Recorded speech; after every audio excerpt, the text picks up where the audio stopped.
నమస్కారం అండి, అందరికీ స్వాగతం సుస్వాగతం థై గ్యాప్ తెలుగు పాడ్కాస్ట్ కి. నా పేరు బోగస్ నోగ్ అండ్ నాతో ఉన్నది బీయింగ్ బ్రూట్ అండ్ నేను బోగస్తో లేరు, నేను నాతోనే ఉన్నాను. చా. హంట్ మూవీ రివ్యూ తర్వాత ఈ నాతో ఉన్నది అని చెప్పడం బంద్ చేయ బోగస్. నాతో పాటు పక్కన కూర్చుంది అట్లా క్లియర్ గా చెప్పు. అది మరీ టూ మచ్, అది ఇలా డ్రాగ్ అయిపోతుంది, అక్కడే డ్రాప్ కొట్టేస్తారు. దేశానికి ఏం నష్టం లేదు, కానీ ఇది ఇంపార్టెంట్ ఇన్ఫర్మేషన్, ఇది క్లియర్ గా వెళ్ళాలి. So thanks for that digression brute, starting లోనే. Always thank you. సో ఇవాళ మనము రివ్యూ చేయబోతున్న సినిమా పేరు అనుకోకుండా ఒక రోజు. 2005 oldie but a goodie S S classic cult movie. And ఇది రిక్వెస్ట్ చేసింది కూడా అమృత్. అండ్ మనం కూడా దీని గురించి ముందు మాట్లాడుకున్నాం. దీని రిఫరెన్స్ తీసుకున్నాం మనం. యా సో ఇవాళ రేపు కనిపించే ఆప్షన్స్ చూసి కొంచెం let's go back in time అని చెప్పి కొంచెం టైం ట్రావెల్ చేద్దాంలే, ఎందుకు ఇప్పుడు. అంటే ఎట్లయితే మనం ఒక టఫ్ వీక్ తర్వాత ఒక క్యాజువల్ వీకెండ్ ఎంజాయ్ చేద్దాం అనుకుంటాము, రైట్ రైట్, అట్లానే హంట్ మూవీ రివ్యూ తర్వాత ఇది మనకు అవసరం వచ్చింది. కొంచెం డీటాక్స్ కావాలి మనకు కొంచెము. అరే ఇట్లయితే కష్టము, రియాలిటీకి ఇంకా ఇల్యూషన్ కి ఇట్లా డిస్టార్ట్ అవుతాం కదా, అప్పుడు మనం మళ్ళీ ఒకసారి వెనకాలకి మన రూట్స్కి వెళ్తాం. అలాంటిదే మాట ఇది. ఎగ్జాక్ట్లీ. సో ఈ సినిమా రివ్యూకి వెళ్లే ముందు మన ముఖ్యమైన కార్యక్రమం మొదలుగా మనం చేసుకుందాము. అదేంటంటే అవార్డ్ విన్నింగ్ సోషల్స్. ఇన్స్టాగ్రామ్ లో మనం @_ThaiGap, ట్విట్టర్ ఇంకా వీరో @ThaiGap, మన ఈమెయిల్ వచ్చి mindthigap@gmail.com. అంతే, సింపుల్ స్వీట్, అన్ని గుర్తున్నాయి నాకు, టైట్ గ్యాప్ లేకుండా ఈ సింగిల్ సినిమా. టేక్. సో ఇప్పుడు అది అయిపోయింది కాబట్టి మన next most important segment brute, come on open bathroom with TG. ఈ వారం ఓపెన్ బాత్రూమ్ విత్ టీజీ మనము బాగా ప్లగ్ చేసిన, ప్రమోట్ చేసిన, మనకు అవార్డులు ఇచ్చిన సోషల్స్ లో ఎక్కడ రాయకుండా అక్కడెక్కడో వేరే బాత్రూమ్ లో పోయి గోడ మీద బరికి రాశారు. మనం ఎప్పుడు వెళ్ళని బాత్రూమ్ అది. ఆ బాత్రూమ్ ఎంత పాష్ అంటే 5 స్టార్ హోటల్ బాత్రూమ్ లాగా. మనకి అంటే మన పాడ్కాస్ట్ యూనివర్స్ లో రైట్ ఒక యాపిల్ పాడ్కాస్ట్ లో మనం ఉన్నాం, కానీ మనమే వెళ్ళాం అక్కడికి. అవును. సో అలాంటి ప్లాట్ఫామ్ లో మనకి ఎక్కడ అందంది దొరకని చోట సీక్రెట్ గా, చాలా సీక్రెట్ గా క్లాసిఫైడ్ ఇన్ఫర్మేషన్ అన్నట్టు రాసి పడేశారు. అసలు అప్పుడెప్పుడో ఒకడు లిసన్ నోట్స్ లో పోయి రాశాడు కదా, అబ్బా అసలు కనీసం అది దొరికింది. ఇది మనకి ఏదో ఈమెయిల్లో ఎవడో మన తరఫున మన పాడ్కాస్ట్ గురించి రీసెర్చ్ చేసి బై ద వే మీకు ఇక్కడ కూడా ఉన్నాయి తెలుసా మీకు అని చెప్తే, ఒక అగ్రిగేటర్ సర్వీస్ ఏదో ఈమెయిల్ చేసి బై ద వే మీకు ఇక్కడ 2 రివ్యూస్ పడున్నాయి అని చెప్పి ఆ ఈమెయిల్ చూస్తే అప్పుడు ఇది ఎక్కడి నుంచి వచ్చిందని సడన్ గా అట్లా షాక్ అయినా. సో అలా మనకి తెలియని బాత్రూమ్ గోడల మీద కూడా బతుకుతున్నారు బ్రో. Very good. ఇది is it a sign of success or lack of organisation? ఏం చెప్పాలి దీనికి? డెఫినెట్ గా బోగస్, నా ప్రకారంగా అయితే it is lack of organisation. దీంట్లో ఒక డౌటే లేదు. అదే మనకి ఉన్న టీమ్ స్ట్రెంత్ కి, మన బ్యాక్ ఎండ్ టీమ్ ఏదైతే ఉందో విచ్ ఇస్ ఆఫ్ 0 people, మనం అందలేని చోట వరకు వెళ్తున్నారు. మన వాయిస్ అయితే వెళ్తుంది కానీ మనం అన్ఫార్చునేట్లీ కానూన్ కాదు, జ్యూరీ సిస్టమ్ కాదు. అవును. అందుకనే హమారే హాత్ లంబే నహీ హై. అవును. దానివల్ల అందుకోలేకపోతున్నాం ఎక్కడెక్కడ ఎవరెవరు ఏమేమి రాస్తున్నారు. ప్రతి ఎపిసోడ్ లో చిలక్కి చెప్పినట్టు ఈ 3 ప్లేసుల్లో రాయండ్రా అంటే మనిషికో మాట గొడ్డుకో దెబ్బ. ఇందులో కూడా సిగ్మా యాటిట్యూడ్ చూపిస్తుంది. అది చెప్పింది అక్కడ నా కూడా రాసుకుంటాను. ఇదంతా problem, work from home problem. అదే ఇంట్లో ఉన్న బాత్రూమ్ లో రాస్తున్నా అది. సో బ్రూట్, ఇప్పుడు 2 రివ్యూలు చదువుతాను నేను. ఓకే. మొదటి రివ్యూ వచ్చి ఫీడ్బ్యాక్ అంటారు, రివ్యూ అంటవా? రివ్యూ, ఎందుకంటే stars. Okay reviews correct. So review title వచ్చి వెరీ ఎంటర్టైనింగ్ 5 stars. ఎస్. అది ఇది టోటల్ ఎన్ని స్టార్స్ ఉన్నాయి? అయితే మనం 5కి ఫీల్ అయిపోయాం, 100 స్టార్లలో ఉందనుకో. ఇది రాసింది ఎవరు అంటే చాన్ సన్ 45 ఫ్రమ్ USA.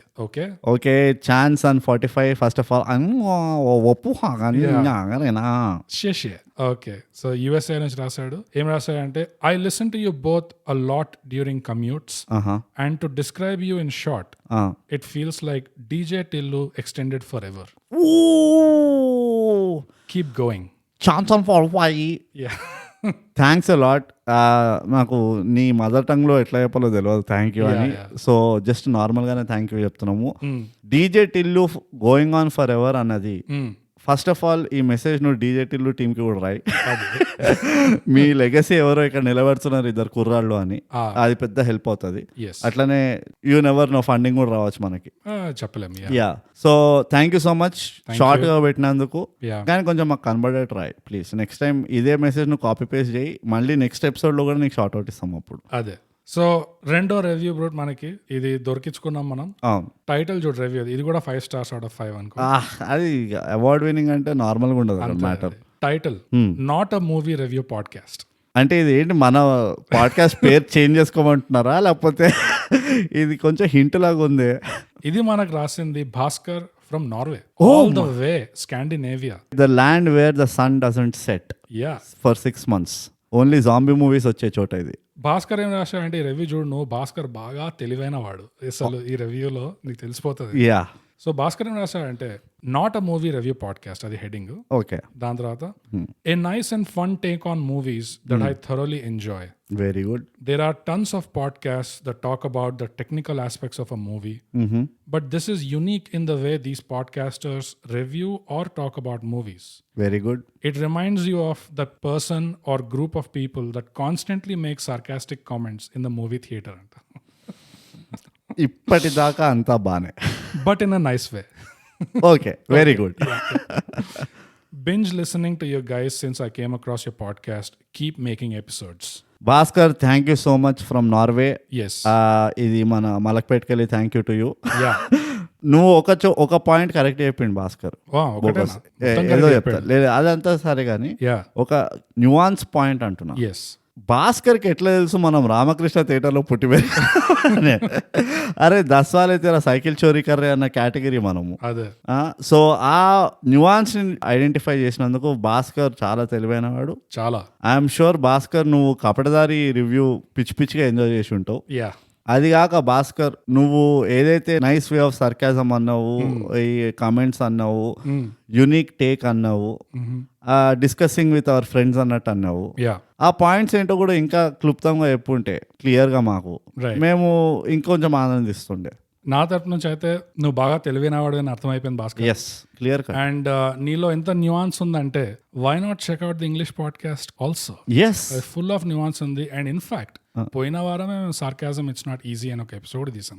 నీ రివ్యూ తెలియకపోయినా అదే మేము ఆల్రెడీ ఇట్లా ఫోర్ షాడో చేసి అరే భాస్కర్ సర్కాజం గురించి బాగా తెలుసు, వీడు కూడా కొన్ని పాయింట్స్ ఇద్దామని చెప్పి మనము సర్కాజం అనే ఎపిసోడ్ తీసినాము. It's not easy. Thigh gap podcast, subscribe and share. And ఆ టాపిక్ కూడా తెలుగు పాడ్కాస్ట్ లిసనర్ అశోక్ మాకు సజెస్ట్ చేస్తే అక్కడ పోయి ఇంగ్లీష్ లో చేసాం. అవును, సో ఫుల్ ఇట్లా బ్రిడ్జెస్ డెవలప్ అవుతున్నాయి, మీరు కూడా వచ్చేయాలి ఇటువైపు. Yeah, and funding come on, నార్వేలో ఏం చేస్తున్నావు ఫండింగ్ చేయకుండా మాకు.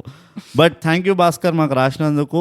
ఒక్కటే ఏంటంటే ఇట్లా కొంచెం చెప్పి రాయమ్మా, ఎక్కడో అంటే మంచి పని చేసినాం అనుకో అక్కడ రాసి, బట్ అదే ఇట్లా కాపీ పేస్ట్ చేసి అరే మీరు కనీసం ఇట్లా మాకు డైరెక్షన్ చూపి ఇన్స్టాగ్రామ్ లో మెసేజ్ చేసి అరే మీరు పోయి యాపిల్ పాడ్కాస్ట్ రివ్యూ చదువుకోండి రాబాయ్ అని. Yeah, thank you Bhaskar. నీ రివ్యూ చదవగానే మాకు కూడా వచ్చేసింది నార్వీజియన్ వుడ్. ఇదో నీకు హంట్ హ్యాంగ్ ఓవర్ దిగలేదు నీకు. But Norwegian Wood is a Beatles song. అది కరెక్ట్, నాకు అర్థమైపోయింది అంతా, నాకు క్లియర్గా అర్థమైంది. దవడపోయినా అవుతాను దగ్గర రాకిగా.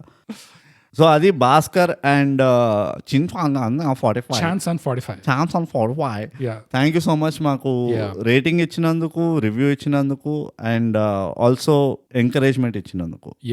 Great compliments. చాలా మంచి ఇంగ్లీష్ లో రాసిండ్రు. మాకు 7 days పట్టింది అర్థం చేసుకోవడానికి. మేము ఎప్పుడో చదివినాం ఇవి, కానీ మాకు అర్థమయ్యేసరికి ఇప్పుడు ఇంత టైం అయిందన్నమాట. సో బ్రో, అంతటితో మనం ఓపెన్ బాత్రూమ్ విత్ టీజీ సమాప్తం. నమస్కారం.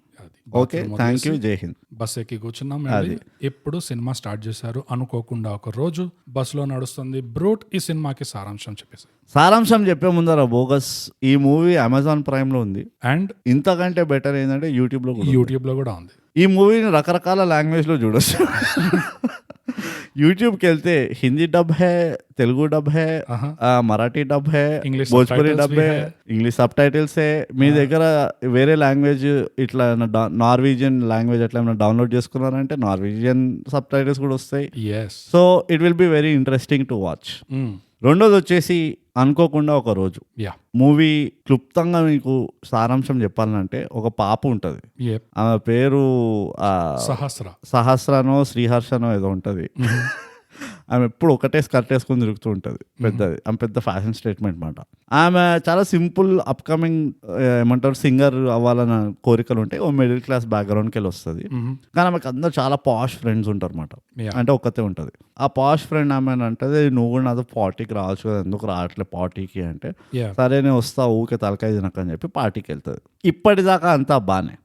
పార్టీలో ఆబ్వియస్లీ అరే ఈ పాప చాలా అమాయకంగా ఉందని చెప్పి typical any other desperate boys ఆమెకు లైన్ కొట్టడానికి ట్రై చేస్తుంటారు. ఈమె పడదు, ఎందుకంటే ఈమె మిడిల్ క్లాస్. సో ఓకే అంతా ట్రై చేస్తుంటారు, ఫెయిల్ అవుతూ ఉంటుంది. తర్వాత ఈమె ఇంటికి వచ్చి లేస్తుంది అనమాట, పండుకొని లేస్తుంది. లేచి ఓకే వావ్ అని చెప్పి what a amazing night I had అని చెప్పి ఆమె నార్మల్ డే ఎట్లయితే సాగుతుంటుందో అట్లా సాగించడానికి ట్రై చేస్తుంటది. కానీ ఆమె చుట్టుపక్కలంతా అన్ని మారిపోతాయి. ఎవరెవరో వచ్చి ఏవేవో క్వశ్చన్స్ అడుగుతూ ఉంటారు, అందరు ఇట్లా వింతగా చూస్తూ ఉంటారు. ఈమె ఊకే ప్రాబ్లమ్స్ లో పడుతూ ఉంటది. సంథింగ్ ఇస్ ఫిషీ అని చెప్పి ఆమె ఫైనలీ ఏం అర్థం చేసుకుంటది అంటే, ఆమె ఫ్రైడే పార్టీకి వెళ్తే మండే పొద్దున్న లేస్తుంది పిల్ల, ఫ్రైడే పార్టీకి వెళ్ళి సండే పొద్దున్న లేస్తుంది. ఒక మొత్తం రోజు పడుకున్నది పాప. ఆమె షాక్ అయి షేక్ అవుతుంది, వాట్స్ హ్యాపెనింగ్, నేను అట్లెట్లా పడుకున్నా ఒక రోజు అంతా అని చెప్పి. అప్పుడు మెల్లిమెల్లిగా ఆ ఒక్క రోజు ఏమైంది, అసలు ఆ పార్టీలో ఏమైంది, ఇంకా ఆ సండే ఏదైతే ఫుల్ పడుకుందో ఆ మొత్తం రోజులో ఏమైంది, ఇవన్నీ ఇది అన్ఫోల్డ్ అయ్యేటప్పుడు ఎవరెవరితో ఎలాంటి ఇంటరాక్షన్స్ అయినాయి, అసలు ఇదంతా తతంగం ఎందుకు అయింది అని చెప్పి అన్రావెల్ అవుతుంది. ఇదే మన మూవీ సారాంశం, అనుకోకుండా ఒక రోజు. ఒక్కటే main point as usual miss చేసినాం. చెప్పు. సండే పొద్దున్న లేచిన తర్వాత అప్పటి నుంచి ఎవరో ర్యాండమ్ గా వచ్చి ఈమెను చంపుదామని ట్రై చేస్తుంటారు. నేను అది సస్పెన్స్ ఉంచుదాం అనుకున్నా, బట్ ఎనీహౌ ఇది చాలా పాత మూవీ. కానీ ఎందుకు చంపుతున్నారు సస్పెన్స్. ఓకే అంటే దానికి ఎక్స్ప్లెనేషన్ ఇయ్యను బోగస్. ఇది ఎప్పుడు 2005లో తీసిన, చూసిన వాళ్ళందరూ చూసేసి ఉంటారు ఈ మూవీని. ఫస్ట్ ఆఫ్ ఆల్ దీనికి మనం సారాంశం చెప్పడమే పెద్ద బూతు. డైరెక్ట్ గా మనం ఈ మూవీని ఎందుకు రివ్యూ చేస్తున్నామో దానికి దుంకాల్సి ఉండే. బట్ ఎనీవేస్ మనము ఒక వెల్ ఆర్గనైజ్డ్ రివ్యూ కాబట్టి, పాడ్కాస్ట్ కాబట్టి మనం మన ఫార్మాట్ లో ఫాలో అవుతుంటాం అన్నమాట. సో అంతటితో సారాంశం సమాప్తం. నమస్కారం. ఓకే, థ్యాంక్ యూ, జై హింద్. ఇప్పుడు ఈ సినిమా మనం క్లుప్తంగా డీటెయిల్ స్పాయిలర్స్ తో పాటు డిస్కస్ చేస్తాం డెఫినెట్ గా. అండ్ 2005 లో వచ్చింది, సో మీరు చూడండి కంపల్సరీ. ఎవరెవరైతే 2005 లో పుట్టినరో ఇప్పుడు చూడండి. అది సో బ్రూట్. చెప్పు బోగ, సేమ్ చెప్పాలనుకుంటున్నావో చెప్పు, నేను రెడీ ఉన్నా విన్నికి. ఇది ఎట్లాగో ఇది ఒక కొత్త సినిమా కాదు. అండ్ ఇది మనం పిక్ చేయడానికి మనకి రీజన్స్ ఉండే. అవును. సో ఫస్ట్ ఆ రీజన్స్ డిస్కస్ చేద్దాం. లేదు నువ్వు ఎట్లా ఏం చెప్దాం అనుకుంటున్నావు స్టార్ట్ చేసి. నేను చెప్పేస్తున్నా బోగస్. ఫస్ట్ ఆఫ్ ఆల్ ఇది ఒక ఎక్స్ట్రీమ్లీ వెల్ మేడ్ మూవీ. చాలా మంచి మూవీ. ఎందుకు ఏమిటి ఎలా అవన్నీ పక్కన పెట్టేస్తే, అసలు ఈ మూవీ స్టోరీ లైన్ ఏదైతే ఉందో ఆ మొత్తం ప్లాటింగ్ ఇట్లా ఒక సింపుల్ మూవీ సింపుల్ గా స్టార్ట్ అవుతుంది. It's a normal girl, she's trying to make a career singing లో, అది ఇది అంతా సింపుల్ గా ఉంది. ఎట్లయితే మూవీ టెంపో పికప్ అవుతుందో ఆఫ్టర్ 15-20 minutes, 20 మెయిన్ ట్విస్ట్ వచ్చి ఇంటర్వెల్ బ్రేక్ లో వస్తుంది కదా, ఆ వాక్మెన్ లో ఎప్పుడైతే వింటుందో. అవును, అంటే నీకు ఆమె సండే లేవడం ఏదైతే ఉంటుంది, ఈ ఎప్పటి నుంచి అయితే ఆమె చూస్తుంటుంది చంపనీకి వస్తున్నారు లేకపోతే అట్లా ఇట్లా అని, అదొక 20-30 minutes స్టార్ట్ అవుతుంది అనుకుంటా కదా. అంటే ఫస్ట్ టైం వీళ్ళు శంకర్ దాదా చూడడానికి పోతారు మూవీ, పొడడం అవుతుంది. కానీ అప్పుడు కూడా ఇది నాకు రిలేటెడ్ అని అట్లా అనిపించదు ఆమె. నేను అంటుంది ఏంటంటే ఆ డ్రాస్టిక్ ట్విస్ట్ ఏదైతే ఉంటుందో టెంపోలో, నేను స్టోరీలో అంటలేను, ఆ టెంపోలో యాక్షన్ స్టార్ట్ అవుతుంది. ఇక ఇక్కడ నుంచి కొంచెం పికప్ అవుతుంది. వాడు చేజ్ చేస్తాడు ఫస్ట్, టాక్సీ డ్రైవర్ ఏముంటుంది వాడి పేరు, రాజేష్ చేజ్ చేస్తాడు చూడు. ఇవన్నీ ఈవెన్ యాజ్ అన్ ఆడియన్స్ నీ క్యూరియాసిటీ పెరుగుతుంటది, అవును ఏంటి కొత్త క్యారెక్టర్లు వీళ్ళు ఎట్లా ఇన్వాల్వ్ అని చెప్పి. సో ఆ గ్రిప్ చేయడం చాలా బ్యూటిఫుల్ గా గ్రిప్ చేస్తుంది స్టోరీ. ఇక అక్కడి నుంచి నువ్వు యువర్ ఈ నారేటివ్ లో చూస్తే నువ్వు ఏమో పేరు ఉంటే శ్రీహర్షన సహస్ర, నువ్వు సహస్ర ఒకేసారి జర్నీ అవుతుంది as an audience and as a character. ఇద్దరు ప్యారలల్ గా వెళ్తూ ఉంటారు, స్టోరీ అన్రావెల్ అవ్వడం. అది ఎగ్జిక్యూషన్ వైజ్ బ్యూటిఫుల్ ఎగ్జిక్యూషన్ ఉండే. సో బ్రాడ్లీ ఇది ప్లాట్ లైన్ స్టోరీ లైన్ పక్కన పెడితే నాకేమనిపించింది అంటే it is a coming of age movie అనిపించింది. నువ్వు ఇది ఎట్లా అని అడుగుతావు నన్ను ఇప్పుడు. కమింగ్ ఆఫ్ హూజ్ ఏజ్ అని అడుగుతా. అది coming of all the actors age ఎట్లా చెప్తా. చార్మి యాజ్ అన్ ఆర్టిస్ట్ కదా, యా ఇందులో ఆమెకు ఆ లేయర్స్ ఉండే, ఆ స్కోప్ ఉండే, yes it was a typically challenging role ఉండే. యా అండ్ నువ్వు 2005లో కనుక చూసుకుంటే ఇంత ఉమెన్ డెప్త్ ఉన్న ఒక ఉమెన్ ఎపిసెంటెడ్ మూవీ లేకుండే అప్పుడు ఇంత. యా సో ఆ రకంగా this was a very challenging movie. In fact ఇది ఒక ట్రెండ్ సెటర్ అయింది. ఈ సినిమా వచ్చాక దేవర్ లైన్ ఆఫ్ అవును మూవీస్ అవును ఫీమేల్ సోలో లీడ్ Correct. కొన్ని చార్మీవే కొన్ని వచ్చాయి. కరెక్ట్. సో అట్లా ఇది ఒక కల్ట్ మూవీ అయింది. యా సో చార్మీకి ఆమె కెరియర్కి ఒక coming of age kind of pivotal movie ఉండే. యా యా ఇది కాకుండా జగపతి బాబుది another artist who I felt ఇది కమింగ్ ఆఫ్ ఏజ్ ఉండే. అప్పటి వరకు అదొక స్టీరియోటైప్ బ్రేక్ చేయడానికి ట్రై చేస్తుండే జగపతి బాబు. ఓకే, అది నేను కొంచెం డిసగ్రీ అవుతా అక్కడ. ఎందుకంటే దాని ముందర అప్పట్లో వచ్చిన మూవీలు చూసుకుంటే నువ్వు బడ్జెట్ పద్మనాభం అని, లేకపోతే క్షేమంగలి లాభంగా రండి, ఇలాంటి ఫ్యామిలీ ఓరియంటెడ్ మూవీస్ చాలా చేస్తుండే. ఐ మీన్ జగపతి బాబుది గులాబీ ఉండే, అది ఎప్పుడో 2005 బిగినింగ్ ఆఫ్ హిస్ కెరీర్ కాదు కదా. నేను అంతం ఉండే. నేను ఎక్స్ప్లెయిన్ చేస్తావా బోగస్? నేను ఒక ఫాల్తూ పాయింట్ అందుకనే చెప్తాను. కాదు, నీకు వినడం సాత కాదు. చెప్పు. ఒక కెరియర్ డిప్ లాగా ఉండే. కమింగ్ ఆఫ్ ఏజ్ ఎందుకు అంటున్నా అంటే కెరియర్ డిప్ లాగా ఉండే. ఓకే, అది కమింగ్ ఆఫ్ ఏజ్ కాదు, లాంగ్వేజ్ ఇస్ నాట్ ఈజీ. అది కమ్ బ్యాక్. అది కమ్బ్యాక్ కరెక్టే, కానీ నేను ఎట్లా చూస్తా కమింగ్ ఆఫ్ ఏజ్ అంటే ఫ్రీడమ్ ఆఫ్ స్పీచ్. ఇది నీ ముఖం పైన పెడక ఫ్రీడమ్ ఆఫ్ స్పీచ్. ఇది కమింగ్ ఆఫ్ ఏజ్ ఎందుకు అంటున్నా అంటే ఒక స్టీరియో టైప్ నుంచి బ్రేక్ చేసి కొత్త ఒక పారాడైమ్ ఓపెన్ చేస్తాడు చూడు ఒక artist. For me that is coming of age. Okay, అది కాదు, నీ కాదేమో బోగస్. నాకే కాదు, ఎవరికి కాదు అది. As Thigh gap podcast professional reviewer, okay, నా దగ్గర క్రియేటివ్ ఫ్రీడమ్ ఉంటది, ఫ్రీడమ్ ఆఫ్ స్పీచ్ అని ఉంటది. నేను ఇష్టం వచ్చినట్టు వాడతాను. ఫ్రీడమ్ ఆఫ్ స్పీచ్ అని చెప్పి నువ్వు రొమాంటిక్ సినిమాని ఇది ఒక మర్డర్ డ్రామా ఎందుకంటే అట్లా నెవర్. నేను జానర్లలో మిక్స్ చేయను. నేను కమింగ్ ఆఫ్ ఏజ్ దేనంటారు తెలుసా? యూజువల్లీ కమింగ్ ఆఫ్ ఏజ్ దేనంటారు. కేఎల్ రాహుల్ ఇప్పుడు మొన్న ఇన్నింగ్స్ కాదు కాదు, నువ్వు మళ్ళీ క్రికెట్ లో నేను పోతా, నేను నీకు ఎక్స్ప్లెయిన్ చేయడానికి ఎంత డెప్త్ కైనా పోతా. కమింగ్ ఆఫ్ ఏజ్ సినిమాలు ఎప్పుడు అంటారో ఆ మూవీలో క్యారెక్టర్స్ ఎప్పుడైతే అడాలసెంట్ ఇయర్స్ నుంచి ఇట్లా ఫుల్ మెచ్యూర్ అవుతాడు, మెచ్యూర్ అవడం చూపిస్తారు చూడు, వాటిని కమింగ్ ఆఫ్ ఏజ్ అంటారు. కరెక్ట్. అయితే నేను అదే అంటున్నా, నువ్వు జగపతి బాబు కెరీర్ అప్పుడు ఫాలో చేసి ఉంటే హీ వాజ్ ఈదర్ ఎట్లా అంటే మల్టీ స్టారర్ మూవీలలో ఉండే, సింగిల్ హ్యాండెడ్ గా ఒక షో క్యారీ చేయడానికి అంతా లేకుండే స్కోప్, చేయలేకుండే అప్పుడు ఆ మూవీలో. సో ఈ మూవీ నువ్వు చూస్తే ఆపోజిట్ టు చార్మి అన్నట్టు ఉండే క్యారెక్టర్. సో ఆ సింగిల్ హ్యాండెడ్ గా ఆ లేయర్డ్ పర్ఫార్మెన్స్ ఏదైతే ఉండే చూడు జగపతి బాబుది, that was the first of it's kind ఆయన కెరియర్ లో. అప్పటి వరకు అలాంటివి చేయలే. నువ్వు ఎట్లాంటివి చెప్తున్నావు అంటే యాక్షన్ ఓరియంటెడ్ మూవీలు చెప్తున్నావు నువ్వు. ఏం చెప్పినావు ఇందాక? గులాబీ కదా, జేడి చక్రవర్తి. అది గాయం. అదే అవన్నీ సీరియస్ డ్రామాలు. బట్ లేయర్డ్ సీరియస్ కి లేయర్డ్ కి సంబంధం లేదు. అంటే జానర్ కూడా చూసుకో. సరే నీకు అర్థం కాదు పీకదు, కానీ నా ప్రకారంగా ఇది జగపతి బాబు కూడా coming of age movie. Okay, ఇంకో క్యారెక్టర్ ఎవరు, ఇంకో ఆర్టిస్ట్ ఎవరు అంటే హర్షవర్ధన్. హర్షవర్ధన్ ని అప్పటి వరకు 2005 వరకు అమృతంలో, ఈ సీరియళ్లలో, వాటిలో వీటిలో చూస్తుండే. ఈ మూవీలో ఒక ప్రాపర్ క్యారెక్టర్ ఆర్టిస్ట్ గా ఇప్పుడు ఎట్లయితే మనం వెనల్ కిషోర్ ని చూస్తున్నాం చూడు, హర్షవర్ధన్ ఈ మూవీతో ఎస్టాబ్లిష్ చేశాడు ఆ క్యారెక్టర్ ఆర్టిస్ట్ స్టోరీని ఎట్లా సపోర్ట్ చేయగలడు, ఆయన సైడ్ నుంచి ఎట్లా కాంట్రిబ్యూట్ చేయగలడు అని. దాని ముందర వరకు అంత లేకుండే హర్షవర్ధన్. ఈ మూవీ పర్సనల్ గా నేను హర్షవర్ధన్ ఫస్ట్ టైం నోటీస్ చేశాను. ఎందుకంటే అదే this was the coming of age movie for him. సరే, నేను కమింగ్ ఆఫ్ ఏజ్ అట్లీస్ట్ ఇంకో 71 times వాడతాను. కమింగ్ ఆఫ్ ఏజ్ అన్నది బోగస్ లేటెస్ట్ ఫ్రేజ్. ఇది ఇప్పటివరకు ఎవ్వరు వాడలే. అదే కదా. ఓకే, నేను దీన్ని పాపులరైజ్ చేస్తున్నా. #కమింగ్ ఆఫ్ ఏజ్ థైగ్యాప్ కూడా. So this is another personal favourite నాకు ఇది. ఇంతమంది యాక్టర్స్ ని, ఈవెన్ ఆ రాజేష్ చేసిన క్యారెక్టర్ దాని ముందర అయితే చేసిండు అంతే. ఇది దిస్ వాజ్ సెకండ్ మూవీ అనుకుంటా. అండ్ అయితే మూవీ చూస్తే నువ్వు యాక్చువల్లీ అంత వెళ్ళదు నీకు ఆయన పైన, మంచిగా చేసిండు, కానీ you will not think of him in other movies. ఈ మూవీలో కూడా కొంచెం బడ్జెట్ కూడా పెద్దగా ఉండే అయితే కంటే, so many other reasons he did so well. నాకు ఇన్ఫాక్ట్ ఎంత నచ్చిందంటే ఈ ఆర్టిస్ట్ ఈ మూవీలో, ఐ ఆల్మోస్ట్ ఫీల్ బ్యాడ్ ఇప్పుడు లుకింగ్ బ్యాక్ దట్ ఆయన కెరియర్ ఇట్లా స్కై రాకెట్ కాలేదని. శశాంక్ సాయిలో చేసిండు నెక్స్ట్, బట్ అంతే. ఆఫ్టర్ దట్ నేను అసలు ఆయన ఎక్కువ చూడలేదు. రైట్. నాకు ఇన్ఫాక్ట్ ఎంతగా నచ్చింది అంటే తన పర్ఫార్మెన్స్ అప్పట్లోనే నాకు ఎట్లా దొరికిందో నాకు తెలియదు కానీ somehow I got his email. So నేను అప్పుడే ఒక ఈమెయిల్ రాశాను అబ్బో టు హిమ్. అది ఇప్పుడు అర్థమైంది ఎందుకు స్కై రాకెట్ నువ్వే గెలుకుంటావు ఇట్లానే చెప్తుంటావు, నువ్వు కమింగ్ ఆఫ్ ఏజ్ కాలేదు ఇంకా కానీ ఇట్లా ఏదో చెప్పుంటావు. జస్ట్ చాలా స్ట్రైట్ ఫార్వర్డ్ గా సిన్సియర్ గా కాంప్లిమెంట్స్ ఇచ్చాను, చాలా బాగా చేశావు నువ్వు సినిమాలో, రియలీ గుడ్ అని చెప్పి. అండ్ అంటే he also replied back saying thank you అది అంతా.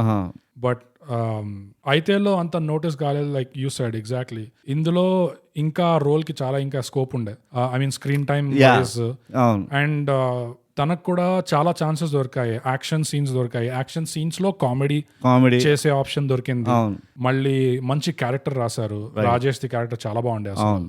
అండ్ న్యూఆన్సెస్ ఆ క్యారెక్టర్ అంటే ఈయన ఒక్కడిదే కాదు, ఇన్ జనరల్ ఎవ్రీ క్యారెక్టర్ కి మంచి చిన్న చిన్న చిన్న న్యూఆన్సెస్ ఉండే. ఆ జగపతి బాబు క్యారెక్టర్ ఎప్పుడు ఆ జ్యూస్ తాగుతూ ఉంటాడు, ఆ హర్షవర్ధన్ కూడా దాన్ని ఏమంటారు చాగస్తం లాగా ఉంటది, ఇది ఇట్లుండాలి నీట్గా పిల్లలు ఇక్కడ ఉండాలి, అది ఇది ఆ టిపికల్ అపార్ట్మెంట్ అప్పట్లో సొసైటీ ప్రెసిడెంట్స్ ఉండేటోళ్ళు ఓవర్ యాక్షన్ చేస్తుండు, అదొకటి అందరు విషయాల్లో పోయి దూరుతూ ఉంటాడు మనిషి. ఇప్పుడు కూడా ఉన్నాయి అట్లాంటివి నడుస్తున్నాయి ఇంకా మా సొసైటీలో నాకు నేనైతే పెద్దగా పట్టించుకోను అనుకో. సో ఆ న్యూఆన్సెస్ అంటే నువ్వు ఇప్పటికీ చూసిన ఈ మూవీ, ఇప్పుడు మనం రీసెంట్ గా కూడా మళ్ళీ చూసినాం ఈ మూవీ.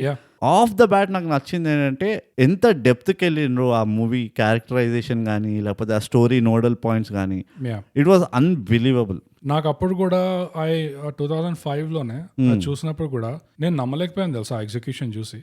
ఐ వాజ్ లైక్ అందరూ అప్పుడే ఇంకా అయితే హ్యాంగ్ ఓవర్ ఉండే అందరికి, సో అయితే కూడా ఆటోమేటిక్ గా చాలా కంపేర్ చేశారు అయితే ఇంకా అనుకోకుండా ఒక రోజు. సో కంపారిజన్ లో వాళ్ళు ఇదంతగా ఖాస్ గా లేదు. నీకు గుర్తుందా అప్పుడు రియాక్షన్స్ ఎట్లా ఉండను ఈ సినిమాకి? అయితే ఇది ఒకటే డైరెక్టరా? Same director. నాకు గుర్తున్నది మెయిన్ ఏది గుర్తున్నది తెలుసా, అన్ఫార్చునేట్లీ దీంట్లో హిట్ అయ్యి బాగా మాట్లాడుకున్నది ఏది తెలుసా, చార్మి డ్రెస్సింగ్ పైన. ఓకే, అంటే you saw lot of people copying that dressing, ఆ స్కర్ట్ అండ్ టాప్ టైప్. ఇది second biggest thing that I remember people talking about was Jagapathi Babu. Okay, Jagapathi Babu అదే నేను ఎందుకంటే that was something that I still remember కి జగపతి బాబు ఈ రోల్లో ఎంత బాగా చేశాడు, ఎక్స్పెక్ట్ చేయలేదు ఇలాంటి రోల్ చేయడం. అటు హీరో కూడా కాదు, అటు యూనో సైడ్ యాక్టర్ అని కాదు, బట్ బాగా హ్యాండిల్ చేశాడు, స్క్రీన్ ప్రెజెన్స్ బాగుంది, మనిషి నవ్వుతున్నాడు మూవీలో ఎక్కువ. ఇది ఎప్పుడు దాని ముందర నీకు ఒక మూవీ గుర్తు అంటే ఆ స్టాయిక్ ఉంటుండే కదా, and you never saw Jagapathi Babu ఆ ఫ్రీగా నవ్వుకుంటూ కొంచెం జోవియల్ యాంగిల్ ఉన్నట్టు. అండ్ నాకు బెస్ట్ నచ్చింది ఏదే సార్ జగపతి బాబులో, ఆ అమ్మాయిని అప్రోచ్ అవడానికి అప్రిహెన్షన్ ఉంటుంది చూడు, like he so bad at the game. I don't think అప్పటి వరకు జగపతి బాబు అలాంటి యూనో యాంగిల్ చూపిలేదు ఆయన కెరియర్ లో. Okay, I don't remember. నాకేం గుర్తుందంటే ఈ సినిమా రియాక్షన్స్ లో ఒకటి ఏంటంటే ఇమీడియట్ కంపారిజన్స్ ఉండే అయితేతో, అండ్ ఇంకోటి ఏంటంటే నేను ఎవరిని అడిగినా వాళ్ళు క్లైమాక్స్ మీద నెగటివ్ గా రియాక్ట్ అయ్యారు ఈ సినిమాకి. ఆ క్లైమాక్స్ కొంచెం ఏంది అట్లా ఉంది, మరి సడన్ గా ఇట్లా సొసైటీ సడన్ ఇట్లా పెట్టి అదేమో నాకు దాని వల్ల అసలు నచ్చలేదు సినిమా అని చెప్పి అలా ఉండే. నాకు అప్పుడే చాలా డిసప్పాయింటింగ్ గా ఉండే, ఎందుకంటే వాళ్ళు చెప్పిన దాంట్లో కూడా నాకు కొంచెం పాయింట్ కనబడింది. యూనో దట్ ఆ climax out of the blue వచ్చింది. In fact out of the blue ఇట్లా డ్రాప్ బాంబ్ మైక్ డ్రాప్ ఉంటుంది. ఈవెన్ దో డైరెక్టర్ స్టార్టింగ్ నుంచి ఇక్కడ అక్కడ పెడుతున్నాడు, ఫోర్ షాడోయింగ్ సైన్స్ పెట్టాడు సినిమాలో, కానీ ఎంత అయితే కావాల్సి ఉండనో ఒక సీక్రెట్ సొసైటీ ఉంది ఇట్లా హైదరాబాద్ లో అనేది అది ఎస్టాబ్లిష్ చేయలేదు ఎక్కడ, యూనో స్టార్టింగ్ లో. And I think maybe that's the only thing ఎక్కడ నేను వాళ్ళందరికీ కొంచెం పాయింట్ ఇస్తాను అంటే దాని వల్ల it was really out of the blue ఇట్లా బాంబ్ డ్రాప్ అయినట్టు. నా టేక్ ఏం తెలుసా బోగస్, కొంచెం అహెడ్ ఆఫ్ ఇట్స్ టైం ఉండే, చాలా హెడ్ ఆఫ్ ఇట్స్ టైం ఉండే. ఆ క్లైమాక్స్ ఒక్కటే ఆ రేషనల్ ఏదైతే ఉందో ఆ క్లైమాక్స్, ఎందుకు అంటే సీక్రెట్ సొసైటీలు ఈ తొక్కతోలు అవన్నీ ఈ మధ్య పాపులర్ అయినాయి. ఈ మధ్య కొంచెం ఓపెన్ గా మాట్లాడుకోవడం అవి ఉన్నాయి, సేలింగ్ క్లబ్ అని ఇల్యూమినాటి అని ఇప్పుడు బయటకు వస్తున్నాయి ఓపెన్ గా. రైట్ కానీ అప్పట్లో 2005 లో నువ్వు ఆలోచిస్తే అంత ఏమంటారు అవగాహన లేకుండే ఎట్లుంటది ఏముంటది ఇట్లా కూడా నడుస్తుందా అది ఇది అని. మహా అయితే చేతబడి చేస్తారు ఈడ, లేకపోతే ఇక్కడ కాశ్మారో చేస్తారు, ఇక్కడ ఒక గుంపులో ఉంటారు, ఇలాంటివి ఉంటుండే. ఏమంటారు ఫోక్లోర్ లాగా ఉంటుండే. గానీ నువ్వు శంషాబాద్కి పోతే ఆడ ఇట్లా నడుస్తుంది తెలుసా, జూబ్లీహిల్స్ కొండల్లో వాళ్ళు చేతబడి చేస్తారు తెలుసా, చేతబడి చేసే వాళ్ళు ఇక్కడ ఓయూలో ఉంటారు. అండ్ అది కూడా ఎట్లా ఉంటుంది అంటే ఆ సెటప్ నువ్వు ఇంకెవరి మీద చేపిద్దాం అనుకుంటే నువ్వు పిలుచుకొస్తావు వాడిని, చేతబడి చేసేవాడిని పిలుచుకొచ్చి వాడి ఇంట్లో సోలోగా చేసి వెళ్ళిపోతారు. అంతేగాని ఇట్లా ఇప్పుడు ఆ షాప్ ఆ కాంట్రాక్టర్ ఉంటాడు హై లెవెల్, ఒక టాక్సీ డ్రైవర్ ఉంటాడు రాజేష్ వాళ్ళ అన్న, ఇట్లా ఒక పిరమిడ్ స్కీమ్ లాగా ఉంటదని ఇట్లా గ్రూప్ వీళ్ళు ఒక ఏరియాలో కలుస్తారు. ఆ డైనామిక్ అప్పుడులో ఎంత పాపులర్ పబ్లిక్ డిస్కోర్స్ లో లేకుండా. సో అంటే దీంతో మనకు తెలిసేది ఏంటంటే డైరెక్టర్ ఉన్నాడు కదా, he might have read a lot of books you know. అప్పట్లో అదొక్కటే సోర్స్ ఉండే. నువ్వు ఏ డవిన్సీ కోడ్ లాంటిది చదివితే, అప్పుడు వచ్చిందో లేదో డవిన్సీ కోడ్ నాకు తెలియదు కానీ, బట్ ఒక ఎగ్జాంపుల్ చెప్తున్నా. డవిన్సీ కోడ్ లో ఎట్లయితే నీకు అది అర్థమవుతుంది కదా, వాటికన్ ఇదంతా ఉంటుంది తతంగం అని, అలాంటి బుక్ ఒకటి ఏదో చదివితే గానీ నీకు అసలు నీకు ఆ నెత్తికి కూడా రాదు అది, ఇట్లా ఒకటి ఉంటదేమో, ఇట్లా ఇట్లా చేయొచ్చేమో అని. సో కొంచెం అది అహెడ్ ఆఫ్ ఇట్స్ టైమ్ ఉంది. It's not the movie mistake. అది కొంచెం ఏమంటారు పబ్లిక్ పల్స్ ని నువ్వు అంత కరెక్ట్ గా కనెక్ట్ అవ్వలేకపోయిండు అంతే. ఓకే, నా ఉద్దేశంలో ఇది ఎలా అహెడ్ ఆఫ్ ఇట్స్ టైం ఉండే అంటే ఎగ్జిక్యూషన్ లో. అహెడ్ ఆఫ్ ఇట్స్ టైం అంటే even now it still holds up. ఆ ఎగ్జిక్యూషన్ ఎంత టైట్ గా ఉందో, ఆ సీన్ ట్రాన్సిషన్స్ కానీ, ఆ ఎడిటింగ్ కానీ, ఆ సౌండ్ డిజైన్ ఎంత అహెడ్ ఆఫ్ ఇట్స్ టైం ఉంది అంటే ఆ విధంగా అహెడ్ ఆఫ్ ఇట్స్ టైం అంట. కానీ జనాలు నాకు అప్పట్లో వినబడిన క్రిటిసిజం క్లైమాక్స్ గురించి అది కొంత వ్యాలిడిటీ ఉంది అనిపిస్తుంది దాంట్లో. ఎందుకంటే ఈ సొసైటీ ఉంది అని ఒక ఎక్కడ కూడా నీకు హవా కూడా తగలదు, హింట్ కూడా ఉండదు. ఆల్ ఆఫ్ అ సడన్ ఈ సీక్రెట్ సొసైటీ ఉట్టి వాడు ఒక్కడే ఉంటాడు కదా, వచ్చేస్తుంది పవన్ మల్హోత్రా. సో అగైన్ అది ఒక రకంగా చూసుకుంటే అంబిగ్విటీని బాగా మెయింటైన్ చేస్తాడు. ఆ క్యారెక్టర్ ర్యాండమ్ గా అట్లా రోడ్ల పైన గీక్తూ ఉంటాడు కూర్చొని. కానీ అదొక్కటి ఎస్టాబ్లిష్ చేస్తుంటే I think it would have been perfect. కాకపోతే ఇట్స్ స్టిల్ ఫైన్, ఎందుకంటే అదొక్కటి లేకపోయినా కూడా. కానీ నువ్వు ఇప్పుడు చూసినావు అనుకో, ఇట్ మేక్స్ సెన్స్. నాకు మొన్న చూస్తుంటే ఐ నెవర్ ఫెల్ట్, నాకు ఆ క్లైమాక్స్ కొంచెం ఆఫ్ ఉన్నదని అయితే అనిపించలే. నాకు ఒక్కటే ఏం ఆఫ్ అనిపించింది అంటే చార్మింగ్ చాలా సన్నగా ఎట్లా ఉందా అని అనిపించింది. ఇంత సన్నగా ఎట్లా ఉండే అసలు, ఐ కాంట్ ప్లేస్ అది ఇట్లా ఉంటుండే నా అనిపించింది. నాకు ఇప్పుడు కూడా అదే అనిపించింది. ఏంటి చార్మింగ్ సన్నగా ఉందన్న కాదు, ఆ సీక్రెట్ సొసైటీ ఉంది అనేది కాంటెక్స్ట్ ఆ సందర్భం ఎక్కడ లేకుండే, సడన్ గా వచ్చింది. అది మిగతా అన్నిటికీ నీట్ గా అన్ని అరేంజ్ చేసి పెట్టారు, ఫోర్ షాడోయింగ్ అన్ని. ఇది ఒక్కటే కొంచెం మిస్సింగ్ ఉండే. బట్ స్టిల్ అది లేకపోయినా కూడా ఆ లెవెల్ ఆఫ్ ఎగ్జిక్యూషన్ ఏదైతే ఉందో అది అయితేతో కంపేర్ చేస్తే ఇది నా ఉద్దేశంలో this is a bigger challenge. ఈ స్క్రిప్ట్, ఈ స్క్రీన్ ప్లే, మూవింగ్ పార్ట్స్ ఎక్కువ కదా ఇంత ఎఫెక్టివ్ గా పుల్ ఆఫ్ చేయడం. ఎందుకంటే అయితే ఆల్రెడీ ఆన్ పేపర్ అయితే వాజ్ వెరీ స్ట్రాంగ్. నీకు ప్లాట్ పాయింట్స్ కానీ, స్టోరీ కానీ అన్ని నీకు చాలా స్ట్రాంగ్ ఉన్నాయి అయితే start to finish. So all you have to do is you have to make sure అది ఎగ్జిక్యూషన్ సరిగ్గా రావాలి. ఇందులో ఈ క్లైమాక్సే ఒక పెద్ద ఛాలెంజ్. ఇలాంటి క్లైమాక్స్ నువ్వు ఎలా ఆడియన్స్ని ఇంట్రెస్ట్ మెయింటైన్ చేస్తూ వాళ్ళని క్లైమాక్స్ దగ్గర తీసుకొస్తావు అనేది చాలా పెద్ద ఛాలెంజ్ ఈ స్టోరీలో. అయితేలో ఇంకోటి ఏంటంటే రన్ టైం తక్కువ దీనికంటే. అయితే 1.5 hour మూవీ ఆర్ సంథింగ్ నాకు గుర్తుండి. ఇంకోటి మేజర్ ట్విస్ట్ సగంలోనే అయిపోతుంది.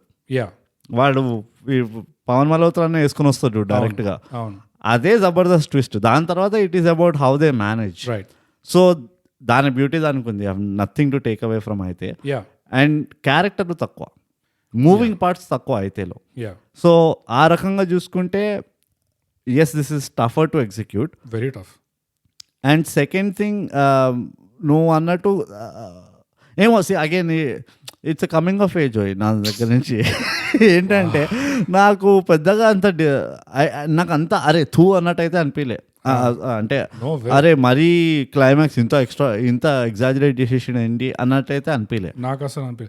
నాకు అప్పుడు ఫస్ట్ టైం చూసినప్పుడు కూడా నాకు అప్పుడు ఇది అనిపించింది అన్నట్టు ఉంటుంది. ఓకే, కొంచెం ఐ కెన్ సీ వేర్ వాళ్ళ క్రిటిసిజం ఎక్కడి నుంచి వస్తుందో, I can see it.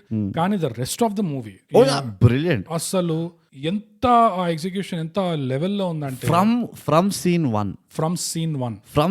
One almost నాకైతే ఇప్పుడు మళ్ళీ చూస్తుంటే క్షణక్షణంలో ఎట్లయితే అది అట్లా ఓపెన్ అవుతుంది చూడు మూవీ ఇట్లా, యూ విల్ నాట్ యాంటిసిపేట్ ఇంత తతంగం నడుస్తుంది ఈ మూవీ. ఆ ఓపెనింగ్ చూసిన తర్వాత ఎంత బ్యూటిఫుల్ గా అయితే అది స్పాట్ లైట్ పడుతుందో మేజర్ అసలు ఆ ప్రిమైస్ పైన ఆ 2 కోట్లది ఏదైతే ఉంటుందో, ఇందులో కూడా నీకు ఎంత బ్యూటిఫుల్ గా చూపించిండు దాన్ని. ఆ సెటప్, ఆ లేఅవుట్, ఆ అన్రావెలింగ్ ఉంటుంది చూడు, ఇదంతా డ్రగ్స్ పైన ఉంటది మ్యాటర్, ఇది విషయము అది ఇది అని. That was beautiful. అండ్ ఇంకో హైలైట్ ఏంటి తెలుసా, రీసెంట్ గా మసూదాలో మాట్లాడినాం, ఆ టేకింగ్ ఏదైతే ఉందో, ఆ కెమెరా టేకింగ్ ఉంటుంది చూడు, ఆ పైనుంచి తీసుకొచ్చి మొత్తం వాడు ఎస్టాబ్లిష్ చేయడము సర్కమ్స్టాన్స్ ని. ఆ ఓపెనింగ్ షాటే ఆ చిన్న పిల్లడి నుంచి ఇట్లా పైకి వెళ్ళి రెడ్ రోజ్ కెఫ్కి వెళ్ళి అక్కడ పోలీస్ రోడ్ మీదకి వెళ్తాడు చూడు. ఐ డోంట్ థింక్ అప్పట్లో అట్లా అసలు ఎవరు తీయలేదు. నో, ఇందులో చాలా ఉన్నాయి సీన్స్ అట్లా. అప్పట్లో ఎందుకు, ఇప్పుడు కూడా తీయట్లేదు. ఇప్పుడు ఎందుకు తీయట్లేదు అంటే ఆ జిమ్మిలు దొరుకుతలేదు అనుకుంటా, అందరు డ్రోన్లతో తీస్తున్నారు. ఇప్పుడు కూడా తీసావట్లేదు. ఇప్పుడు చాలా కంపు మళ్ళీ లోపలికి వచ్చినాయి ఆ వర్క్ ఫ్లోలో. ఏంటంటే అసలు ఈ సినిమాకి క్షణాక్షణంకి ఇంకా సిమిలారిటీస్ ఏమున్నాయంటే, ఆ వైట్ షాట్ లో ఒకటి, లొకేషన్ ఎస్టాబ్లిష్ చేయడం ఒకటి, నువ్వు సిటీలో తీస్తున్నావు అంటే నీకు ఆ సిటీ ఫీలింగ్, నువ్వు చూస్తున్నావు చుట్టుపక్కల ఏముంది, ఆ సిటీ బిజీ స్ట్రీట్స్ చూస్తున్నావు, నీకు ఒక సెన్స్ ఆఫ్ లొకేషన్ వస్తుంది. ఇంకోటి ఏంటంటే అనవసరంగా బీజిఎం ఎక్కువ వాడలేదు. చాలా వరకు సీన్స్ లో ఆ natural traffic sounds, natural ambient noise allow చేశారు రావడానికి. కరెక్ట్. నేను అదే చెప్పబోయినా, సైలెన్స్ ఎక్కడైతే మెయింటైన్ చేయాలో అక్కడ మెయింటైన్ చేసిండు. And it is amazing. నాకు ఎందుకు మన ఫిల్మ్ మేకర్స్ ఎందుకు వాళ్ళంతా డిపెండ్ అవుతారు మ్యూజిక్ పైన అర్థం కాదు, ఆ బీజిఎం పైన. ఎందుకంటే పర్సనలీ అగైన్ నా పర్సనలీ బోగస్, ఎంతైతే అంబియంట్ సౌండ్స్ ఉంటాయో నేను అంత ఇన్వాల్వ్ అవుతాను మూవీలో. ఎప్పుడైతే మ్యూజిక్ వచ్చేస్తా అని నువ్వు నా పర్సనల్ లో రాకు ఇప్పుడు. ఓకే, నువ్వు అర్జున్ బి, నేను అర్జున్ ఏ. నేను అర్జున్ బి, నువ్వు అర్జున్ ఏ. ఇద్దరికి అర్జున్ పేరే పెట్టామంటే అక్కడ ప్రాబ్లమ్స్ వస్తాయి. కానీ అగైన్ నాకు ఇప్పటికీ అర్థమవుతుంది. దీంతో నాకు ఇంకోటి ఏం రియలైజ్ అంటే, అష్యూరెన్స్ వాలిడేషన్ ఏమొచ్చిందంటే, ఫండమెంటల్స్ ఆఫ్ మూవీ మేకింగ్ ఎప్పటికీ మారవు. ఎందుకంటే నేను ఆల్మోస్ట్ ఇప్పుడు ఎంత 17 years దాకా చూస్తున్నా మూవీని, మళ్ళీ 18 years దాకా. ఇప్పటికీ that movie stands true to దాని క్వాలిటీ. ఎందుకు అంటే ఫండమెంటలీ కరెక్ట్ గా తీశారు. స్క్రిప్ట్ దగ్గర నుంచి, స్క్రీన్ ప్లే దగ్గర నుంచి, tempo, characters, usage of characters, మళ్ళీ ఉట్టి ఉన్నారు కదా నామకే వస్తాయని కాదు, ఉన్న వాళ్ళని కరెక్ట్ గా వాడడం ఆ స్టోరీలో. అండ్ అగైన్ నువ్వు అన్నట్టు ఆ ఎగ్జిక్యూషన్, నీకు స్క్రీన్ ప్రెజెన్స్ ఏదైతే ఉంటుందో ఎంత బ్యూటిఫుల్ గా మర్జ్ అయినాయి. అండ్ అన్ని ఫండమెంటల్, వాళ్ళు పెద్ద పీకబడి విఎఫ్ఎక్స్ లేకపోతే ఓవర్ ఎగ్జాజరేట్ చేయలేదు ఎక్కడ. దట్ ఈస్ బేసిక్లీ అంత బేర్ ఉంటే చాలు for the movie to stand out. అది నాకు ఇంకో పెద్ద వాలిడేషన్ అనిపించింది, సేయింగ్ దట్ ఎందుకు కొన్ని మూవీస్ అట్లా కల్ట్ గా గుర్తుండిపోతాయి even if you don't see them కదా చాలా రోజులు. ఇప్పుడు క్షణక్షణం కానీ, మనీ కానీ, initial phase of Ram Gopal Varma purple patch ఉండే చూడు, ఆ మూవీస్ ఎందుకు మనకు గుర్తుండిపోతాయంటే they just stuck to the basics. And maybe ఇది కూడా చెప్పొచ్చు, అప్పట్లో వాళ్ళంతా బీజిఎం ఎందుకు వాడలేదు అంటే, ఈ సినిమాల్లో ఎగ్జాంపుల్ క్షణక్షణం అనుకోకుండా ఒక రోజు అనవసరమైన క్రచ్ లాగా వాడలేదు. అది ఉంది కదా బీజిఎం అని, ఈ సీన్ ని ఇంకా యాక్సెంచువేట్ చేద్దాము అని చెప్పి. అసలు దట్ ఆల్సో షోస్ నాకు ఒకలాంటి కాన్ఫిడెన్స్. ఇప్పట్లో అది ప్రతిదానికి బీజిఎం ఎట్లయితే తూరుస్తున్నారో వెనకకెళ్ళి, అది ఒకలాంటి ఇన్సెక్యూరిటీ కనిపిస్తుంది దాంట్లో, కి ఐఎమ్ నాట్ ష్యూర్ ఈ సీన్ నిజంగా పండుతుందా లేదా, పెట్టే బీజిఎం పెట్టే. సో నీకేమనిపిస్తుంది ఇప్పుడు చూసుకుంటే, క్వాలిటీ ఆఫ్ యాక్టింగ్ తగ్గిందా లేకపోతే క్వాలిటీ ఆఫ్ రైటింగ్ తగ్గిందా, ఏది ప్రాబ్లం అనిపిస్తుంది? నో, రైటింగ్ లో అయితే చాలా గ్యాప్స్ ఉన్నాయి. యాక్టింగ్ అయితే ఇట్స్ బిన్ ఫైన్. కానీ కొంతవరకు ఏమనిపిస్తుంది అంటే, ఇది ఒక సైకలాజికల్ ఇష్యూ కూడా. బాగా చేసిన సీన్, డైరెక్ట్ బాగా చేసిన, అందులో యాక్ట్ చేసిన, ఆ ఇన్సెక్యూరిటీ వస్తుంది కదా నువ్వు ఎడిట్ చేస్తున్నప్పుడు. ఇది నిజంగా బాగుందా లేదా, ఇది నిజంగా పండుతుందా పండదా. ఎందుకంటే వాళ్ళందరికీ తెలుసు ఈ సినిమా ఫ్రైడే రిలీజ్ అయితే ఇది నిజంగా ఎలా నడుస్తుందో మన చేతుల్లో కూడా లేదు. మనకి ఎట్లా అనిపించినా అది అదే ఆ ఇన్సెక్యూరిటీ ఇంకా పెరుగుతున్న కొద్దీ సరే పెట్టు పర్లేదు, ఇంకా ఇది పెట్టు అది పెట్టు అనిపిస్తుంది. కానీ కొంతమందికి ఆ కాన్ఫిడెన్స్ అట్లీస్ట్ థ్యాంక్ఫుల్లీ ఉంటుంది కి లేదు ఇది ఇట్లానే ఉండాలి. నువ్వు ఒకవేళ దీని స్క్రిప్ట్ చదువుంటే లేకపోతే డైలాగ్స్ చదువుంటే అంత పెద్దగా ఏమి ఉండదు, ఎందుకంటే చాలా కామన్ కాన్వర్జేషనల్ డైలాగ్స్ ఉన్నాయి ఇందులో. నీకు పెద్ద భారీ డైలాగ్స్ అని కూడా లేవు. డైలాగ్స్ భారీ లేవు, కానీ అది ఇంకో స్ట్రెంగ్త్ ఈ సినిమా. అది డైలాగ్స్ రియలిస్టిక్ గా ఉన్నాయి, రిలేటబుల్ గా ఉన్నాయి, కరెక్ట్, అండ్ చాలా ఫన్నీగా ఉన్నాయి. ఎస్పెషలీ హర్షవర్ధన్ డైలాగ్స్ ఉంటాయి, Oh. అన్బిలీవబుల్లీ ఫనీ ఉంటాయి అవి. హర్షవర్ధన్ డైలాగ్స్ లో నార్మల్ గానే ఫన్నీగా ఉండడం కాకుండా లింగ్విస్టికలీ ఫన్నీ ఉన్నాయి కొన్ని. ఎలా అంటే లాంగ్వేజ్ బేస్డ్ హ్యూమర్ బయటకు వచ్చింది. అండ్ అది ఎట్లా ఉన్నాయంటే కొన్ని ఎగ్జాంపుల్స్, ఈ అపార్ట్మెంట్ కాంప్లెక్స్ లో ఈ పిల్లలు క్రికెట్ ఆడుతుంటే హర్షవర్ధన్ ర్యాంట్ చేస్తూనే ఉంటాడు వాళ్ళ మీద. ఒక లైన్ ఏమంటే అంటే యు క్రాస్ కంట్రీ బ్రాట్స్ అంటాడు. నాకు అసలు క్రాస్ కంట్రీ బ్రాట్స్ అంటే ఫస్ట్ ఆఫ్ ఆల్ దాంట్లో అలిటరేషన్ ఉంది. క్రాస్ కంట్రీ యూనో బ్రాట్స్ ఏమన్నావు దాన్ని, అలిటరేషన్ అంటే ఇవన్నీ నన్ను కమింగ్ ఆఫ్ ఏజ్ అంటే ఇంత పెద్ద స్పీచ్ ఇచ్చినావు నువ్వు తప్పుగా అలిటరేషన్ కూడా తప్పు వాడినావు నువ్వు. నేను కరెక్ట్ గా వాడినాను. తెలుగులో లేదు అలిటరేషన్ అని, తెలుగులో చెప్పు. తెలుగు నాకు తెలియదు, అందుకని ఇంగ్లీష్ పదం వాడాను కదా. ఇట్లుంటది మనతో కమింగ్ ఆఫ్ ఏజ్ పచ్చి తెలుగులో రా నువ్వు ఏంటి తెలుగు మాకి నా తీస్తే కమింగ్ అవుతుంది అది. సో ఈ ఫాల్త్ పాయింట్లు కాదు. క్రాస్ కంట్రీ బ్రాట్స్ అంటే నాకు ఎందుకు కూర్చుందంటే అలా, ఎందుకంటే ఇది బ్రిటిష్, నేను చాలా వరకు బ్రిటిష్ పాప్ కల్చర్ చూసాను, వాళ్ళ టీవీ షోస్ మూవీస్ గానీ, ఇది వాళ్ళు కూడా వాడరు పదం. ఇది చాలా అమెరికన్ పాప్ కల్చర్ చూసాను, వాళ్ళు కూడా వాడరు ఈ పదం. ఆస్ట్రేలియన్ కొంచెం చూసాను నేను, వాళ్ళు కూడా వాడరు ఈ పదం. ఎవ్వడు వాడని పదము ఇంగ్లీష్ లాంగ్వేజ్ లో ఎలా రాయగలిగారు వీళ్ళు, అది కూడా ఇంత ఫన్నీగా. క్రాస్ కంట్రీ బ్రాట్స్ అంట, నాకు ఎంత నవ్వొచ్చింది. దానికి ఎన్ని లేయర్స్ ఉన్నాయి. క్రాస్ కంట్రీ అంటే అదే అది క్రాస్ బార్డర్ కూడా కాదు, క్రాస్ కంట్రీ. దానికి ఎన్ని లేయర్స్ ఉన్నాయంటే దాన్ని బూత్ లాగా తీసుకోవచ్చు, దాన్ని ఒక నైవ్ కమెంట్ లాగా తీసుకోవచ్చు, దాన్ని ఒక హిస్టారికల్ ఈవెంట్ లాగా తీసుకోవచ్చు, నువ్వు ఎట్లయినా తీసుకోవచ్చు దాన్ని. అది ఏ టైం పీరియడ్ లో ఈ పదం వాడేవాళ్ళు, ఓపెన్ టు ఇంటర్ప్రిటేషన్ అంటారు నిజంగా. అది ఎక్కడ లేని పదము, వీళ్ళది ఫస్ట్ లాంగ్వేజ్ కూడా కాదు ఇంగ్లీష్. కరెక్ట్. వీళ్ళు ఎక్కడ నుంచి తీసుకొచ్చి ఆ పదాన్ని పెట్టారు ఆ స్క్రిప్ట్ లో అనేది. And brats is so old school English. ఇంత ఓల్డ్ స్కూల్ అంటే బ్రాట్స్ ఇది లిటరలీ అప్పట్లో అనేటోళ్ళు చూడు, అరే మా ఊర్లో మెట్రిక్ పాస్ ఉన్నాడు, 10th పాస్ అయినోడు అందరికంటే తోపు ఉంటాడు చూడు. ఇట్స్ ఆల్మోస్ట్ ఆ టైంలో వాడేటోళ్ళు అది. సో ఓవరాల్ ఇప్పుడు చూస్తే చాలా నాస్టాలజిక్ ఫీలింగ్ వస్తుంది నీకు, ఎందుకంటే ఈ మూవీ ఇప్పుడు చూస్తే కొన్ని లైన్స్ కొన్ని ఏవైతే వాడి, నాకు ఇప్పుడు గుర్తొస్తలేదు కానీ ఏవైతే వీళ్ళు వాడినరో, అరే ఇది వాడి ఎన్ని రోజులైంది అన్న ఫీలింగ్ వస్తుంది నీకు. అరే ఇట్లా అనే ఎన్ని రోజులైంది, ఇట్లా అంటుండే నేను కూడా, మా నాన్న ఇట్లా అంటుండే, మా తాత ఇట్లా అంటుండే, మా ఇంటి పక్కన కూడా ముసలోడు ఉంటుండే, వాడు అనేటోడు, మమ్మల్ని బ్రాట్స్ అనేటోడు. సో నీకు ఆ ఫీలింగ్ ఇన్నోవేటబుల్ గా పెరుగుతూ ఉంటది నీకు. కానీ హర్షవర్ధన్కి ఎన్ని హైలైట్ లైన్స్ ఉంటాయంటే క్రాస్ కంట్రీ బ్రాట్స్ ఒకటి, ఇంకోటి వీళ్ళు వర్షంలో డాన్స్ చేస్తుంటే ఉరుక్కుంటూ వస్తాడు, తెలియదు హర్షవర్ధన్ ఇంకా చార్మీ పాడుతుంది డాన్స్ చేస్తాను, ఉరుక్కుంటూ వచ్చి what are you doing you brainless rain dancers అంట.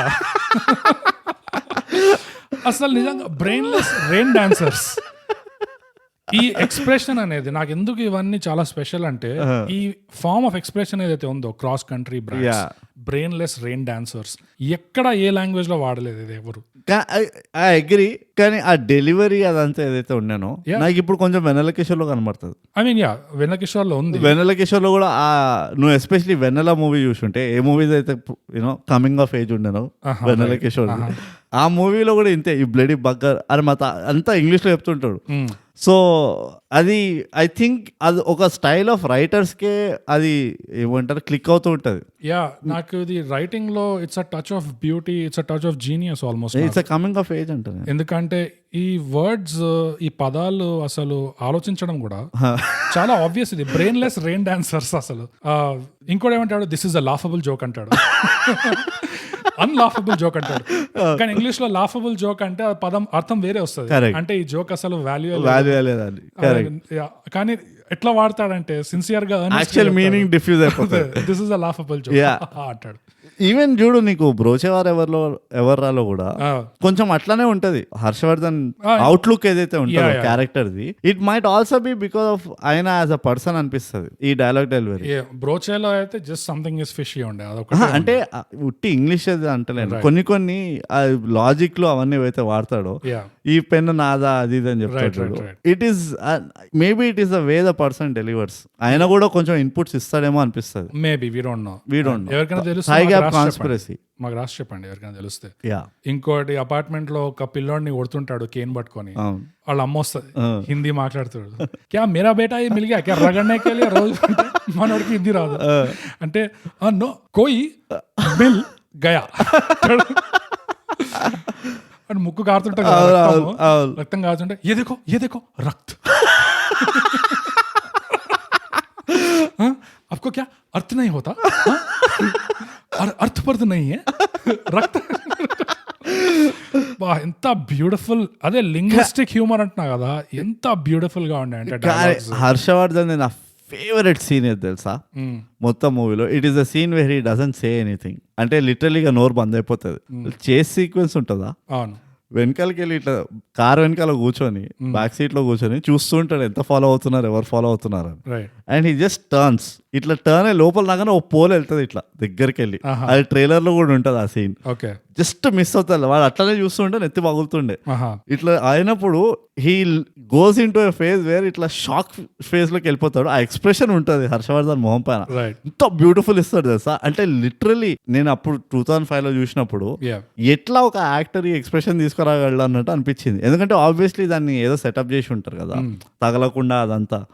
ఎంత న్యాచురల్ గా ఉండే అంటే ఆ భయంతో ఇట్లా ఫ్రీజ్ అవుతారు చూడు, నువ్వు క్లోజ్ డెత్ ఎక్స్పీరియన్స్ కి వెళ్ళినప్పుడు ఫ్రీజ్ అవుతావు చూడు, అట్లా ఇస్తాడు ఎక్స్ప్రెషన్ కార్ వెనకాల కూర్చొని. It's so well done, so well done. Car అంటే గుర్తొచ్చింది, నర్సింగ్ ఏం యాక్టింగ్ చేసిండు నర్సింగ్ యాదవ్, ఎంత beautiful acting. Coming of age మళ్ళీ ఆ గుండా కాకుండా ఎప్పుడు ఆ గుండా రోల్లో చూసి నర్సింగ్ ఈ రోల్లో చూడంగానే నాకైతే ఐ ఫెల్ట్ లైక్ అరే ఇంత ముద్దుగా చేసిండు మొత్తం మూవీలో క్యారెక్టర్ అని. ఎక్స్పెక్ట్ చేసినాను నేను. అదే అంటున్నా, ఎవ్రీ యాక్టర్ ఇట్ వాజ్ వాళ్ళకు కూడా అంటే కొంచెం బ్యాక్గ్రౌండ్ లోకి వెళ్తే డైరెక్టర్ ఎట్లా నరేట్ చేసి ఉంటాడంటే, మీ లైఫ్ లో ఈ క్యారెక్టర్ ఇలాంటిది ఎప్పుడు చేయరు, మీరు చేయలేదు, నేను చేపిస్తా, మీరు ఓకే అని అంటే దుమ్ము దులిపోయింది అన్నట్టు చెప్పుంటాడు. ఎందుకంటే నువ్వు ఆ పర్ఫార్మెన్స్ లో ఇంపాక్ట్ చూస్తే ఏ క్యారెక్టర్ది కూడా నీకు అరే ఏదో డీలాగా చేసి పోయిండు అన్నట్టు ఎప్పుడు లేకుండే. And this I'm a big fan ఇలాంటి వాటికి. ఎప్పుడైతే ఇప్పుడు అగైన్ నేను బ్రోచవారి రిఫరెన్స్ తీసుకుంటా, ఆ వెనకాల ఆటో డ్రైవర్ కూడా ఫీల్ అయిపోతున్నాడు చూడు ఆ కొట్టే సీన్ లో. మనం ఎట్లయితే అరే వీడెందుకు ఇంత ఫీల్ యాక్టింగ్ చేస్తున్నావు నా ఫీలింగ్ నీకు ఆడియన్స్ గా నువ్వు అది రికగ్నైజ్ చేస్తావు చూడు, that is when you know you're అంతే, నువ్వు ఇక దూసుకోపోయిన మూవీలోకి అని. ఆ ఫీలింగ్ చాలా తక్కువ మూవీలో వస్తుంది, ప్రతి మూవీలో రాదు మనకి. అదే నాకు ఈ మూవీలో that is a big plus అనిపిస్తుంది. అంటే బిగ్ అచీవ్మెంట్ ఏంటంటే ఆ director was able to establish అది. ఇవందరూ చేసే వాళ్ళందరూ చాలా ఏమంటారు ఇన్వాల్వ్డ్ ఉండే, ఎవరిని కూడా లైట్ తీసుకొని చేయలేదు అని. అండ్ ఇలాంటివి చూస్తే one thing becomes very clear ఏంటంటే you're watching a director's movie. ఈ movie this is a director's movie.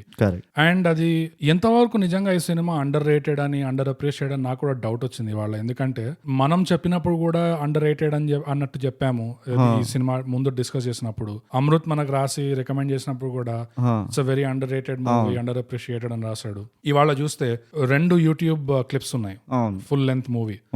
ఆ వీడియో కింద బ్రో చూస్తే 767 కామెంట్స్ ఉన్నాయి.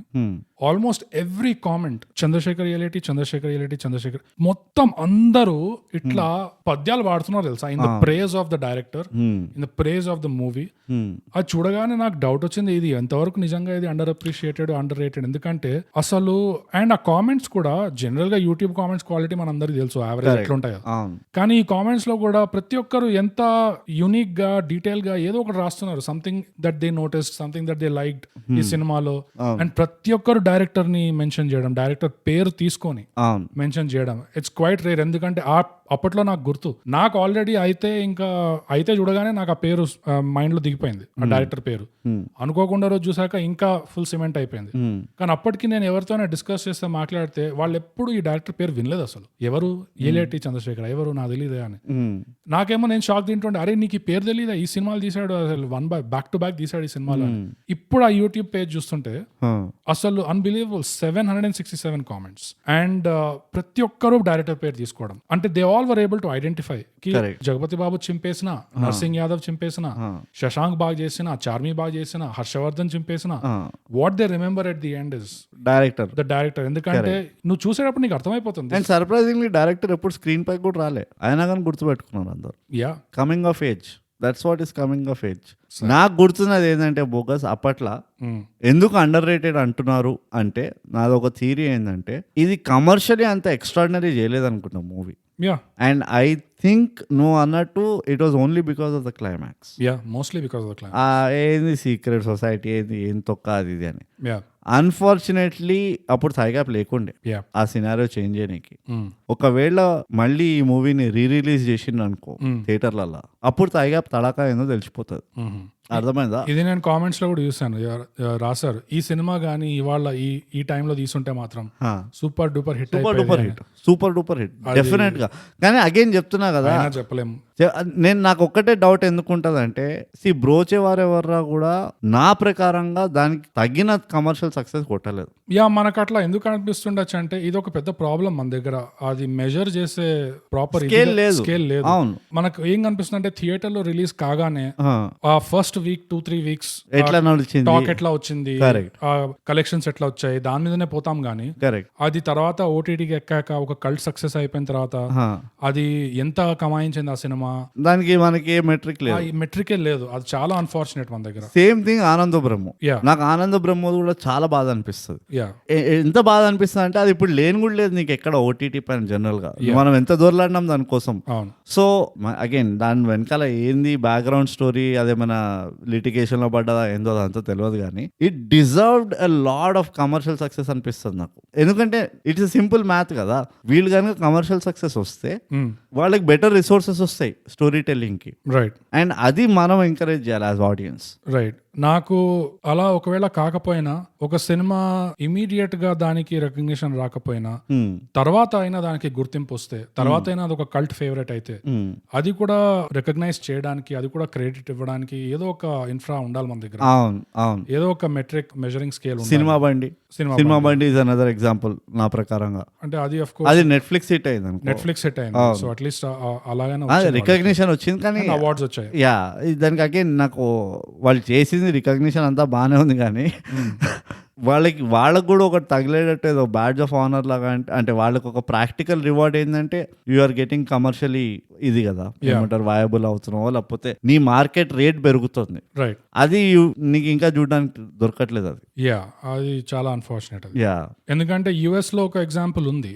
వాళ్ళకి ఎట్లా అంటే అట్లీస్ట్ అప్పట్లో DVD సేల్స్ ఉండేవి. సో బిగ్ లెబావ్స్కీ అని ఒక మూవీ ఉంది, cult movie, biggest cult favourite movies. So ఆ బిగ్ లెబావ్స్కీ అనేది థియేటర్ లో అడ్డర్ ఫ్లాప్ అయింది సినిమా, పెద్ద ఫ్లాప్, స్టింకింగ్ ఫ్లాప్. కానీ తర్వాత దాని DVDs వచ్చినప్పుడు ఆ DVD సేల్స్ వల్ల అసలు థియేట్రికల్ కలెక్షన్ కంటే ఎక్కువ DVDలు వచ్చినాయి. అండ్ వాళ్ళకి రాయల్టీలు కూడా వస్తాయి. ఆ యాక్టర్లకి వాళ్ళకి ఆ సెటప్ ఉంది కాబట్టి ఆ రాయల్టీస్ వస్తాయి, ప్లస్ ఆ DVD సేల్స్ నంబర్స్ తెలుస్తాయి. ఇక్కడ మనకి OTT వాళ్ళు అనలిటిక్స్ షేర్ చేయరు, ఏముండదు అసలు, పెద్ద కంపు తయారవుతుంది అది. అట్లాంటిది ఏదో ఒక ఉండాలి. అది ఏదైనా మూవీ కల్ట్ ఇదైతే కూడా సమ్హౌ దాని విండ్ ఫాల్ మళ్ళీ ఆ కాస్ట్ అండ్ క్రూకి వచ్చేటట్టు ఏదో ఒకటి. మనకు ఒక్కటే ఏముందంటే మ్యూజిక్ ఇండస్ట్రీ ఉంది అనుకుంటున్నా రాయల్టీ సిస్టమ్, కానీ యాక్టర్లకైతే లేదు. అండ్ ఎస్పెషలీ ఎప్పుడైతే నా ఈ ఎన్వైరన్మెంట్ లో ఈ సిస్టమ్ ఇంకా ఇంపార్టెంట్ అంట. ఎందుకంటే ఎప్పుడైతే నీ కాంటెంట్ రీవాచబిలిటీ పెరుగుతుందో త్రూ OTT కానీ ఏదైనా, అది ఆ డైరెక్టర్కే అని కాదు, కానీ ఓవరాల్ కాస్ట్ కి ఆ మెయిన్ ప్లేయర్స్ ఎవరైతే ఉంటారో అట్లీస్ట్ వాళ్ళకి సమ్ ఫార్మ్ ఆఫ్ ఏమంటారు ఒక రెవెన్యూ ఉండాలి. సో దట్ వాళ్ళకి కూడా ఆ ఫ్రీడమ్ దొరుకుతుంది, ఆ ఫైనాన్షియల్ ఫ్రీడమ్ ఉంటుంది. ఎంతమందిని చూడలేదు బోగస్ వాళ్ళు మంచి మంచి ఆర్టిస్టులు అయ్యి, మంచి టాలెంట్ అయ్యి, ఈ ప్యాసివ్ అంటే రికరింగ్ రెవెన్యూ లేకపోవడం వల్ల లిటరలీ మంచి మంచి ఆర్టిస్టులు they went in to shambles. వాళ్ళకి ఏం ఫైనాన్షియల్ సపోర్ట్ లేక వాళ్ళు ఏదో చిన్న అపార్ట్మెంట్ లో ఉంటూ అది ఇది. అండ్ మనం అప్పుడు తర్వాత ఎప్పుడో గుర్తొస్తుంది, అరే ఎక్కడ ఉన్నాడు ఈ ఈ యాక్టర్ లేకపోతే ఆర్టిస్ట్ అంటే, అయ్యో ఇట్లా ఉంటుండే ఆ పాపం అన్నట్టు అనిపిస్తుంది. అది ఆ సిస్టమ్ ని కనుక మనం సమ్హౌ చేంజ్ చేస్తే, ఈ ఏమంటారు ఈ రాయల్టీ సిస్టమ్ కనుక వస్తే, రైట్. అండ్ OTTలో అది పాసిబుల్ కాబట్టి తీసుకురావచ్చు. థియేటర్లు అంటే సార్ అర్థం పడదాం ఉంది, ఒకసారి థియేటర్కి వెళ్ళిపోయిందంటే కదా ట్రాక్ చేయడం కష్టం అనుకోవచ్చు అప్పట్లో. ఇప్పుడు ఆ సిస్టమ్ పాసిబిలిటీ ఉంది కాబట్టి ఆ సిస్టమ్ ని ఎంకరేజ్ చేయాలి మనం. చాలా పాసిబిలిటీ ఉంది. అండ్ ఆర్టిస్ట్లే కాకుండా ఈ రైటర్స్ మెయిన్లీ, ఎగ్జాక్ట్లీ రైటర్స్ రావాలి, బ్యాక్ ఎండ్ ఎడిటర్స్. కానీ అదే చాలా అన్ఫార్చునేట్ అనిపిస్తుంది. ఎందుకంటే US లో ఇంకో ఎగ్జాంపుల్ కూడా ఉంది, ఫైర్ ఫ్లై అని ఒక టీవీ షో ఉంది, పెద్ద కల్ట్ హిట్ ఫేవరెట్. అది ఒక సీజన్ నడిచింది, దాని తర్వాత క్యాన్సిల్ చేసి పడేశారు. అది డివిడీకి వచ్చాక జనాలకి అది రన్ అవుతున్నప్పుడు జనాలు పెద్దగా పట్టించుకోలేదు, తెలియదు వాళ్ళకి. సీజన్ వచ్చింది, క్యాన్సిల్ అయింది, తర్వాత మళ్ళీ డివిడీలో వస్తే డివిడీలో ఫుల్ ఇంకా పడి చూసారు, కల్ట్ హిట్ అయింది. దాని తర్వాత వాళ్ళు క్యాంపెయిన్ చేశారు, మాకు ఈ షో మళ్ళీ కావాలని చెప్పి పేపర్ లో యాడ్స్ తీశారు పైసలు పెట్టి. సో దాని వల్ల ఒక మూవీ తీశారు యూనివర్సల్ వాళ్ళు, ఆ ఫ్యాన్ ఫేవరెట్ ఇది ఫాలోయింగ్ చూసి ఒక సినిమానే తీసి పడేశారు, సెరెనిటీ అని. సో ఇలాంటి ఎందుకు మొన్న బ్రూక్లిన్ 99 పైన కూడా అయింది కదా. ఏమో మరి బ్రూక్లిన్ 99 వాళ్ళు షో క్యాన్సిల్ చేశారు ఒక 5 seasons తర్వాత. లిటరలీ వాళ్ళు అనౌన్స్ కూడా చేశారు, ఇదే మా ఫినాలే అన్నట్టు చేశారు. కానీ ఎంత బ్యాక్లాష్ వచ్చిందంటే పబ్లిక్ నుంచి, ఎందుకంటే వీళ్ళు ఎవరో తర్వాత ఫస్ట్ సీజన్ సెకండ్ సీజన్ చూసి ఇక దీని ఎట్లా క్యాన్సిల్ చేస్తారు అది ఇది అని.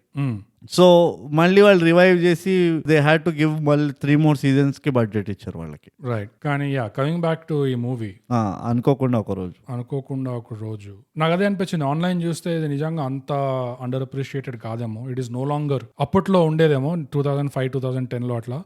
ఇప్పుడైతే నాకు తెలిసి people have come around to it. ఎందుకంటే డెఫినెట్ గా ఈ మధ్యకాలం వచ్చిన చెత్త జాదరం అంతా చూసి డెఫినెట్ గా అక్కడ చూస్తే అది చాలా నాస్టాల్జియా తగులుతుంది నాకు ఈ సినిమా చూస్తే. Nostalgia for what? Simpler filmmaking. Yeah, fundamentals. Lack of BGM. Wide angle shots to establish locations. Malli situational comedy. Correct. And dialogues, situational comedy in dialogues. Characterization.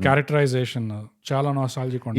Even వాళ్ళు సెలెక్ట్ చేసుకున్న places, ఇప్పుడు మనం Charminar scene తీయాలంటే సగం set ఉంటుంది. అప్పట్లో వాడు red rose cave తీసిన వాళ్ళు అక్కడి కప్పులు, అదే ఏం జబర్దస్త్ స్పాట్ అది.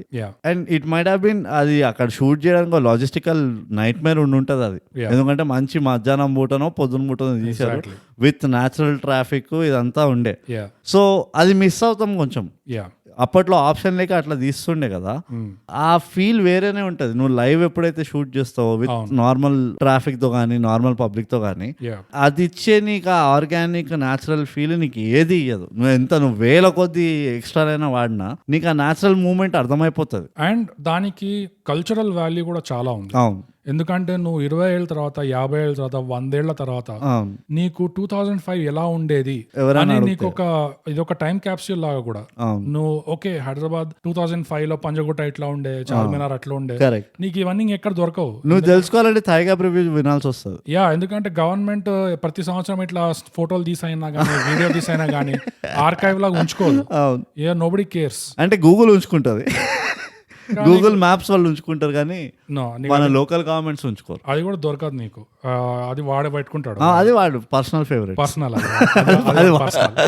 వాడు కూడా ఏ ఊరు ఉండేది, అది కాకినాడ కదా, అది కాకినాడ మొత్తం కాకినాడ స్టోరీస్ అవి, కాకినాడ డైరీస్.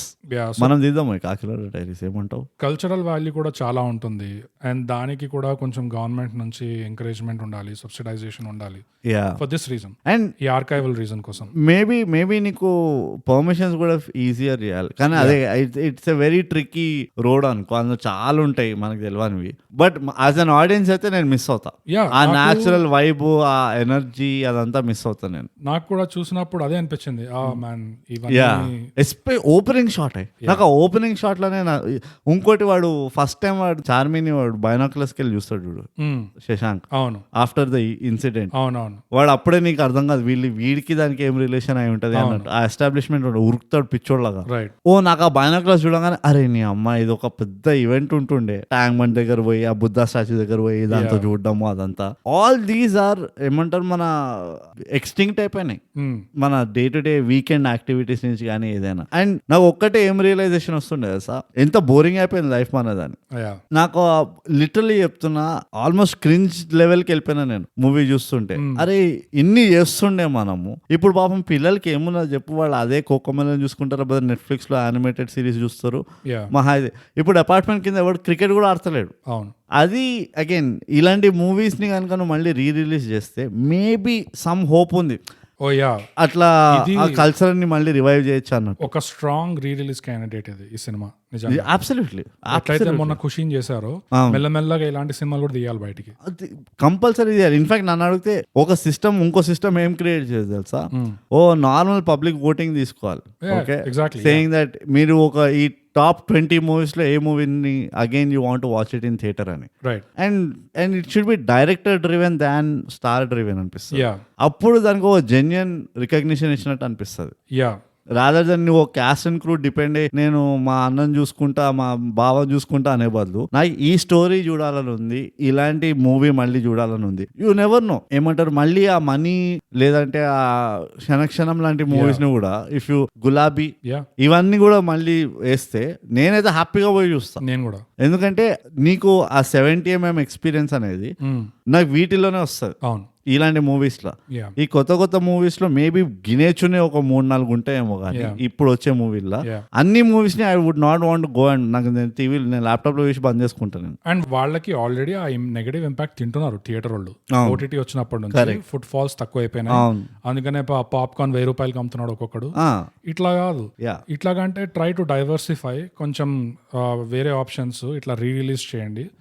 డెఫినెట్లీ ఒక ఓటింగ్ సిస్టమ్ ఉండి జనాలు ఓట్ చేస్తే okay, vote with your money, కొంచెం నువ్వు అడ్వాన్స్ పేమెంట్ గానీ just to show your interest కి నువ్వు ఈ థియేటర్ లో పెట్టావంటే నేను ఆల్రెడీ ఒక టికెట్ బుక్ చేసుకున్నా, నేను ఒక టికెట్ బుక్ చేసుకుంటా అని చెప్పి ఒక రీఫండబుల్ అమౌంట్ ఏదో ఒకటి అట్లా సిస్టమ్ పెడితే it can work out. Actually government కూడా ఎట్లా చేయొచ్చు తెలుసా, అంటే గవర్నమెంట్ ఎట్లా ఇన్వాల్వ్ కావచ్చు అంటే ఇది ఒక కల్చర్ రివైవింగ్ ఫిలాసఫీ లాగా. నువ్వు న్యూ ఏజ్ నువ్వు హైటెక్ సిటీలో అవి ఇవి కడుతున్నావు, వెరీ గుడ్, కానీ నీకు వరంగల్ గురించి కూడా తెలియాలి, ఆ వరంగల్ న్యూఆన్సెస్ గురించి తెలియాలి. మన best repository movie industry. Exactly. నీకు ఇప్పుడు ఆయన అంటే విశ్వనాథ్ గారి మూవీస్ అంటారు కదా, they are the most culturally ఏమంటారు ఇన్ఫ్యూజ్డ్ మూవీస్ ఉంటాయి ఆయనవి, అండ్ వెరీ ఓల్డ్ కల్చర్, సంగీతం కానీ డాన్స్ కానీ ఒక ఫ్యామిలీ ఓరియంటెడ్ మూవీ కానీ ఏదైనా, they are amazing movies actually. అంటే మనకు అంత ఎంటర్టైన్మెంట్ వాల్యూ ఉండకపోవచ్చు, but from a cultural standpoint చాలా extremely well directed well written movies ఉంటాయి. ఇవి మూవీస్ నువ్వు థియేటర్లో let people make the effort to come and watch it in the theatre.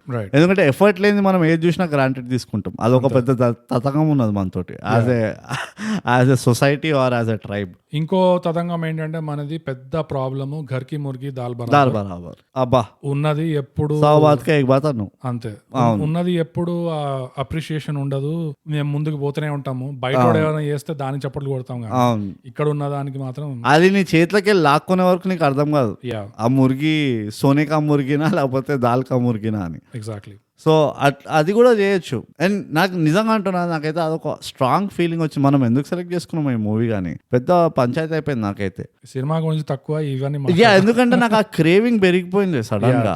నాకు ఎంత క్రేవింగ్ వస్తుందంటే నేను లిటరలీ ఎందుకు మనం మిస్ అవుతున్నాం అంటే ఎక్కడ మనము తప్పుపోతున్నామో అర్థం కాలే. నువ్వు ఎకనామికల్ గా చూస్తే మేబీ మన డిమాండ్ లేదు అట్లా. ఆడియన్స్ ఎప్పుడు అంటారు కదా, ఆడియన్స్ ఏదైతే డిమాండ్ చేస్తారో అదే వర్క్ అవుతుంది అని. అయితే నాకు ఆల్మోస్ట్ ఎట్లా అనిపించాము, మనమే చక్కగా మూవీలు డిమాండ్ చేస్తలేమా, ఎక్కడ మనం తప్పుపోయినాము, ఎట్లా మనం ఈ పరిస్థితికి ఎట్లా వచ్చినామో నాకు అర్థమవుతలేదు. And we're the same people who appreciated Kshana Kshanam, we're the same people who appreciated Manmadhudu kind of movie. Manmadhudu అంటే సూపర్ బంపర్ హిట్ అనుకో, but a plethora of movies where we appreciated. And నేను సడన్ గా మనము we just meant mad.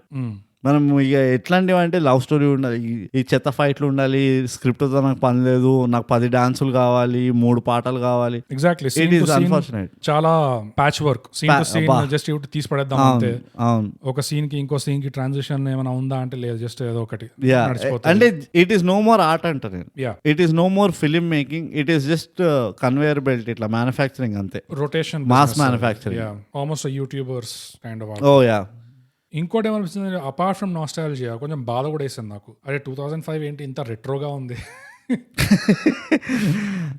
God అనుకున్నాను నేనైతే 2005 చూడగానే. అంటే వాళ్ళు అఫ్ కోర్స్ తీసింది 2003లోనో 2001లోనో తీసుంటారు, కానీ ఎంత రెట్రోగా ఉంది. అండ్ అన్ఫార్చునేట్లీ బ్రూట్ ఆ టైంలో నా దగ్గర ఒక ప్రింట్ ఉండే that was much better than this quality. నేను యూట్యూబ్ లో చూసాను, అరే యూట్యూబ్ ఎందుకు ఇట్లా మస్కగా ఉంది, ఎందుకు ఇట్లా కొంచెం షార్ప్నెస్ లేదు, ఇంకా ఇదేనా మన చాయిస్, ప్రైమ్ లో చూడలే, ఇదేనా మన చాయిస్ అని చెప్పి సరే వెతికాను. ఓటీటీలో ప్రైమ్ లో దొరికింది. ఓకే వీడు ఓటీటీ కాబట్టి ఇక్కడైనా ఉంటది అనుకుంటే సేమ్ డిట్టో అదే ప్రింట్ ఇక్కడ కూడా ఉంది.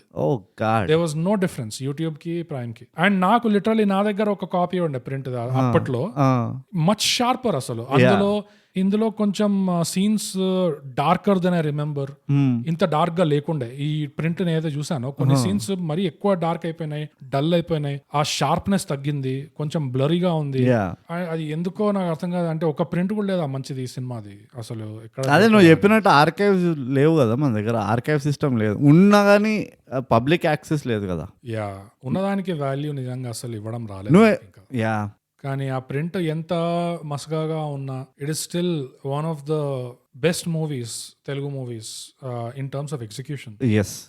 అసలు ఎంత హై లెవెల్ ఎగ్జిక్యూషన్ ఉందంటే ఈ సినిమాలో. వెన్ యూ కంపేర్ ఆ స్టోరీ ఎలాంటిది, కాన్సెప్ట్ ఎలాంటిది, స్క్రిప్ట్ ఎలాంటిది, దాని మీద వీళ్ళు ఎలా ఎగ్జిక్యూట్ చేశారు.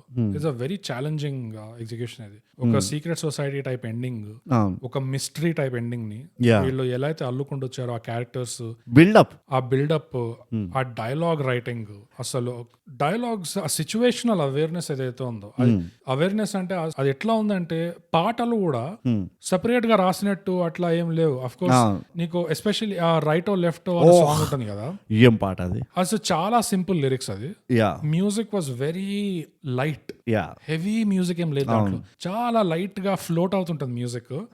అండ్ అది ఎంత క్యాజువల్ గా ఉంటుంది ఆ పాట. గానీ అందులో లిరిక్స్ చూస్తే they are matching with the situation in the movie. ఆమె లిరిక్స్ ఏదైతే పాడుతుందో, దట్ ఈస్ క్రేజీ. ఇంకో పాట కూడా ఉంటది కదా వర్షంది, నాకు అయితే పాట గుర్తొస్తుంది. ఎవరైనా చూస్తుంటారా, ఓ నడిచే నక్షత్రాన్ని, సచ్ ఎ మెలోడియస్ సాంగ్. అది melodious song. It was absolutely, నన్ను అడిగితే అవసరం లేదు, నిజంగా అవసరం లేదు. కానీ because of the melody of the song you don't mind it being there, right? నాకు అదే అనిపిస్తుంది. It's 360 degree well thought out, well ఏమంటారు ఎగ్జిక్యూటెడ్ మూవీ. నేను ఆ మ్యూజిక్ పార్ట్కి వద్దాం అనుకున్నా. నీకు తెలుసు బోకస్, నేను మ్యూజిక్ జనరల్ గా వినా, పాటలు వస్తే స్కిప్ ఫార్వర్డ్ కదా.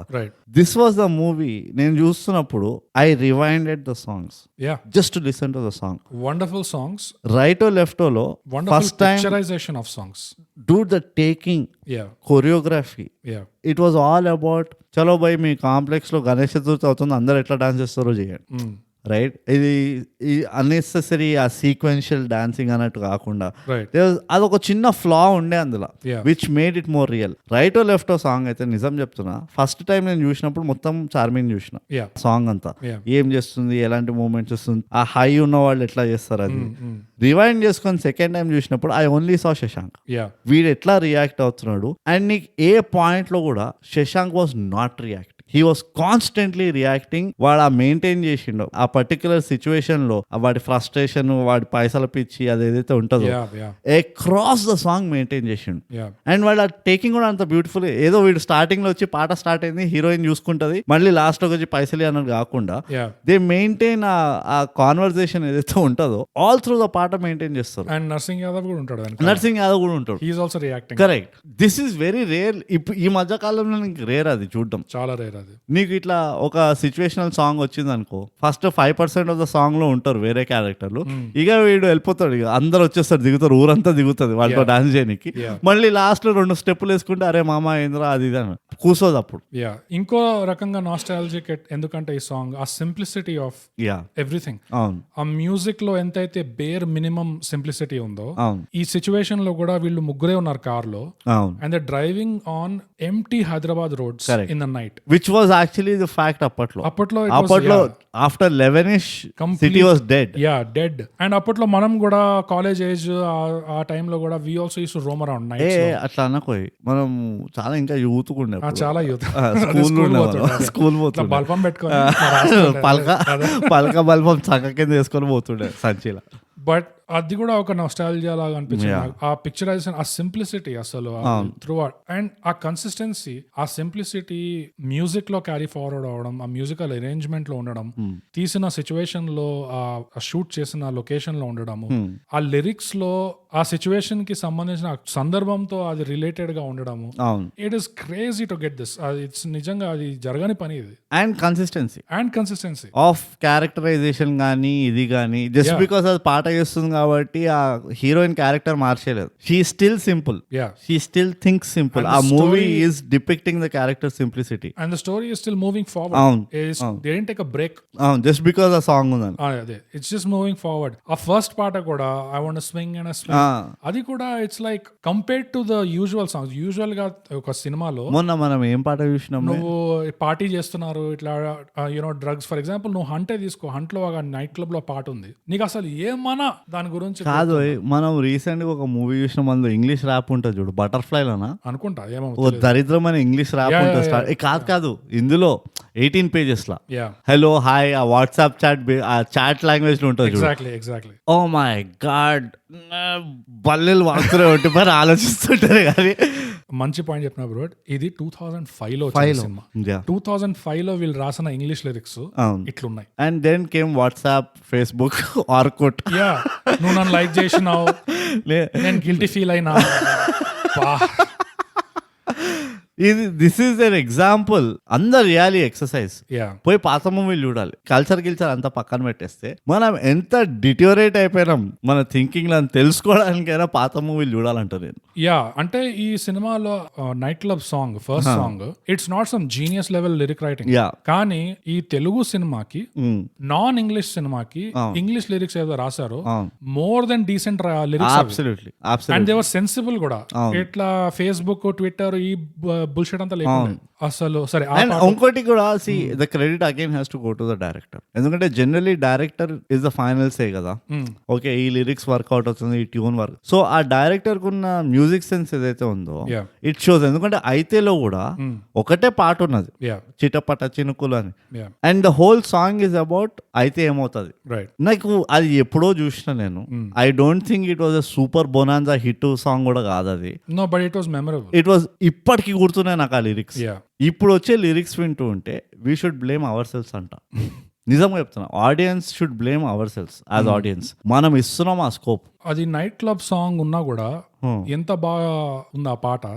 It's not like a typical Telugu movie night club song. Correct. అది వదిలేస్తే తర్వాత ఈ ఎవరైనా చూసుంటారా కూడా, అది బేసిస్ ఏంది, అది హీరో వర్షిప్ యాక్చువల్లీ. బేసిస్ ఏది మెగాస్టార్ మీద పాట అది. కరెక్ట్. కానీ ఎక్కువ దాని మీద ఉండదు. ఇది ఫుల్ టైమ్ వీళ్ళు పిల్లలు ఎట్లా ఆడుకుంటున్నారు, అంతా అపార్ట్మెంట్ కాంప్లెక్స్ లో ఎట్లా ఎంజాయ్ చేస్తున్నారు, దాని మీద ఫోకస్ ఎక్కువ ఉంది. కరెక్ట్. సో అది కూడా చూడడానికి నీకు బాగా అనిపిస్తుంది, వినడానికి బాగా అనిపిస్తుంది. ఆ పాట very melodious song, beautiful song. అదే కాకుండా దీని తర్వాత ఇంకో సాంగ్ వస్తుంది, చార్మి ఒక లాంటి మూడ్ లో ఉంటది చూడు సెకండ్ హాఫ్ లో. ఆ సాంగ్ గుర్తు రావట్లేదు, కానీ ఆ సాంగ్ పిక్చరైజేషన్ కూడా ఎంత స్టైలిష్ గా పిక్చరైజ్ చేశారంటే ఆ పాట. ఆ సాంగ్ మెలోడీయే కాకుండా దాని టేకింగ్ కూడా అసలు బ్రిలియంట్ ఉండే ఆ పాట టేకింగ్. నీ ప్రకారంగా ఈ మూవీ కల్ట్ ఎందుకు అయింది? ఎందుకు అయింది అంటే, ఇది ఒక విధంగా అన్ఫార్చునేట్ నాకు ఇది కల్ట్ అయింది అని. ఎందుకంటే దాని అర్థం ఏంటంటే ఒక 15-20 ఏళ్ల తర్వాత మెల్లిగా అది బిల్డప్ అయ్యి ఆ మొమెంటం బిల్డప్ అయ్యి ఇప్పుడు జనాలు ఇట్లా 700 అంటున్నారు. అందరూ డైరెక్టర్ పేరు తీసుకోవడం. ఇదేదో అప్పుడే జరుగుంటే యూనో ఇది బాగుండేది. కానీ ఎందుకు అయింది అంటే ఇట్ ఈస్ రీజన్స్ ఏమి ఇవ్వలేదు డైరెక్టర్ యూనో అది కాకపోవడానికి. ఆ సినిమా ఎంతైతే కన్సిస్టెన్సీ మెయింటైన్ చేసిందో, ఎంతైతే ఆ డెసిషన్స్ ఆ చాయిసెస్ తీసుకున్నారో, ఇక్కడ బీజిఎం పెట్టద్దు, బ్యాక్గ్రౌండ్ ఉంచు, ఇక్కడ కొంచెం మొత్తం చూపిద్దాము, ఈ గలీకి వెళ్ళి వీళ్ళు చేజ్ చేస్తున్నారంటే ఎక్కడో పైన పెట్టి మొత్తం చూపిద్దాం పరిగెత్తేది, సో దట్ ఆ సెన్స్ ఆఫ్ ఇది వస్తుంది. ఇంకా ఆ చేజ్ లో కూడా ఇక్కడ అక్కడ కామెడీ పెడదాము. ఈ క్యారెక్టర్ కి చిన్న చిన్న క్వర్క్స్ రాయడమే కాకుండా ఆ కన్సిస్టెంట్లీ ఆ క్వర్క్స్ మెయింటైన్ చేయడం. రాజేష్ / శశాంక్ ని ఈ గుండగాళ్ళు చేజ్ చేస్తుంటే హర్షవర్ధన్ దారిలో కనిపిస్తాడు. అరే వీడు నా 10 రూపాయలు బాకీ ఉన్నాడని చెప్పి వాడు చెప్పకుండా మీరు కూర్చొని నేను తీసుకెళ్తా కదా, తొందరగా రండి కూర్చున్నా కూడా చెప్తాడు ఇట్లా నన్ను చేజ్ చేస్తున్నారు ఇల్లు అని చెప్పి. అక్కడ కూడా హర్షవర్ధన్ మళ్ళీ బేరం ఆడతాడు, 2.5 ఇస్తాను నీకు అని.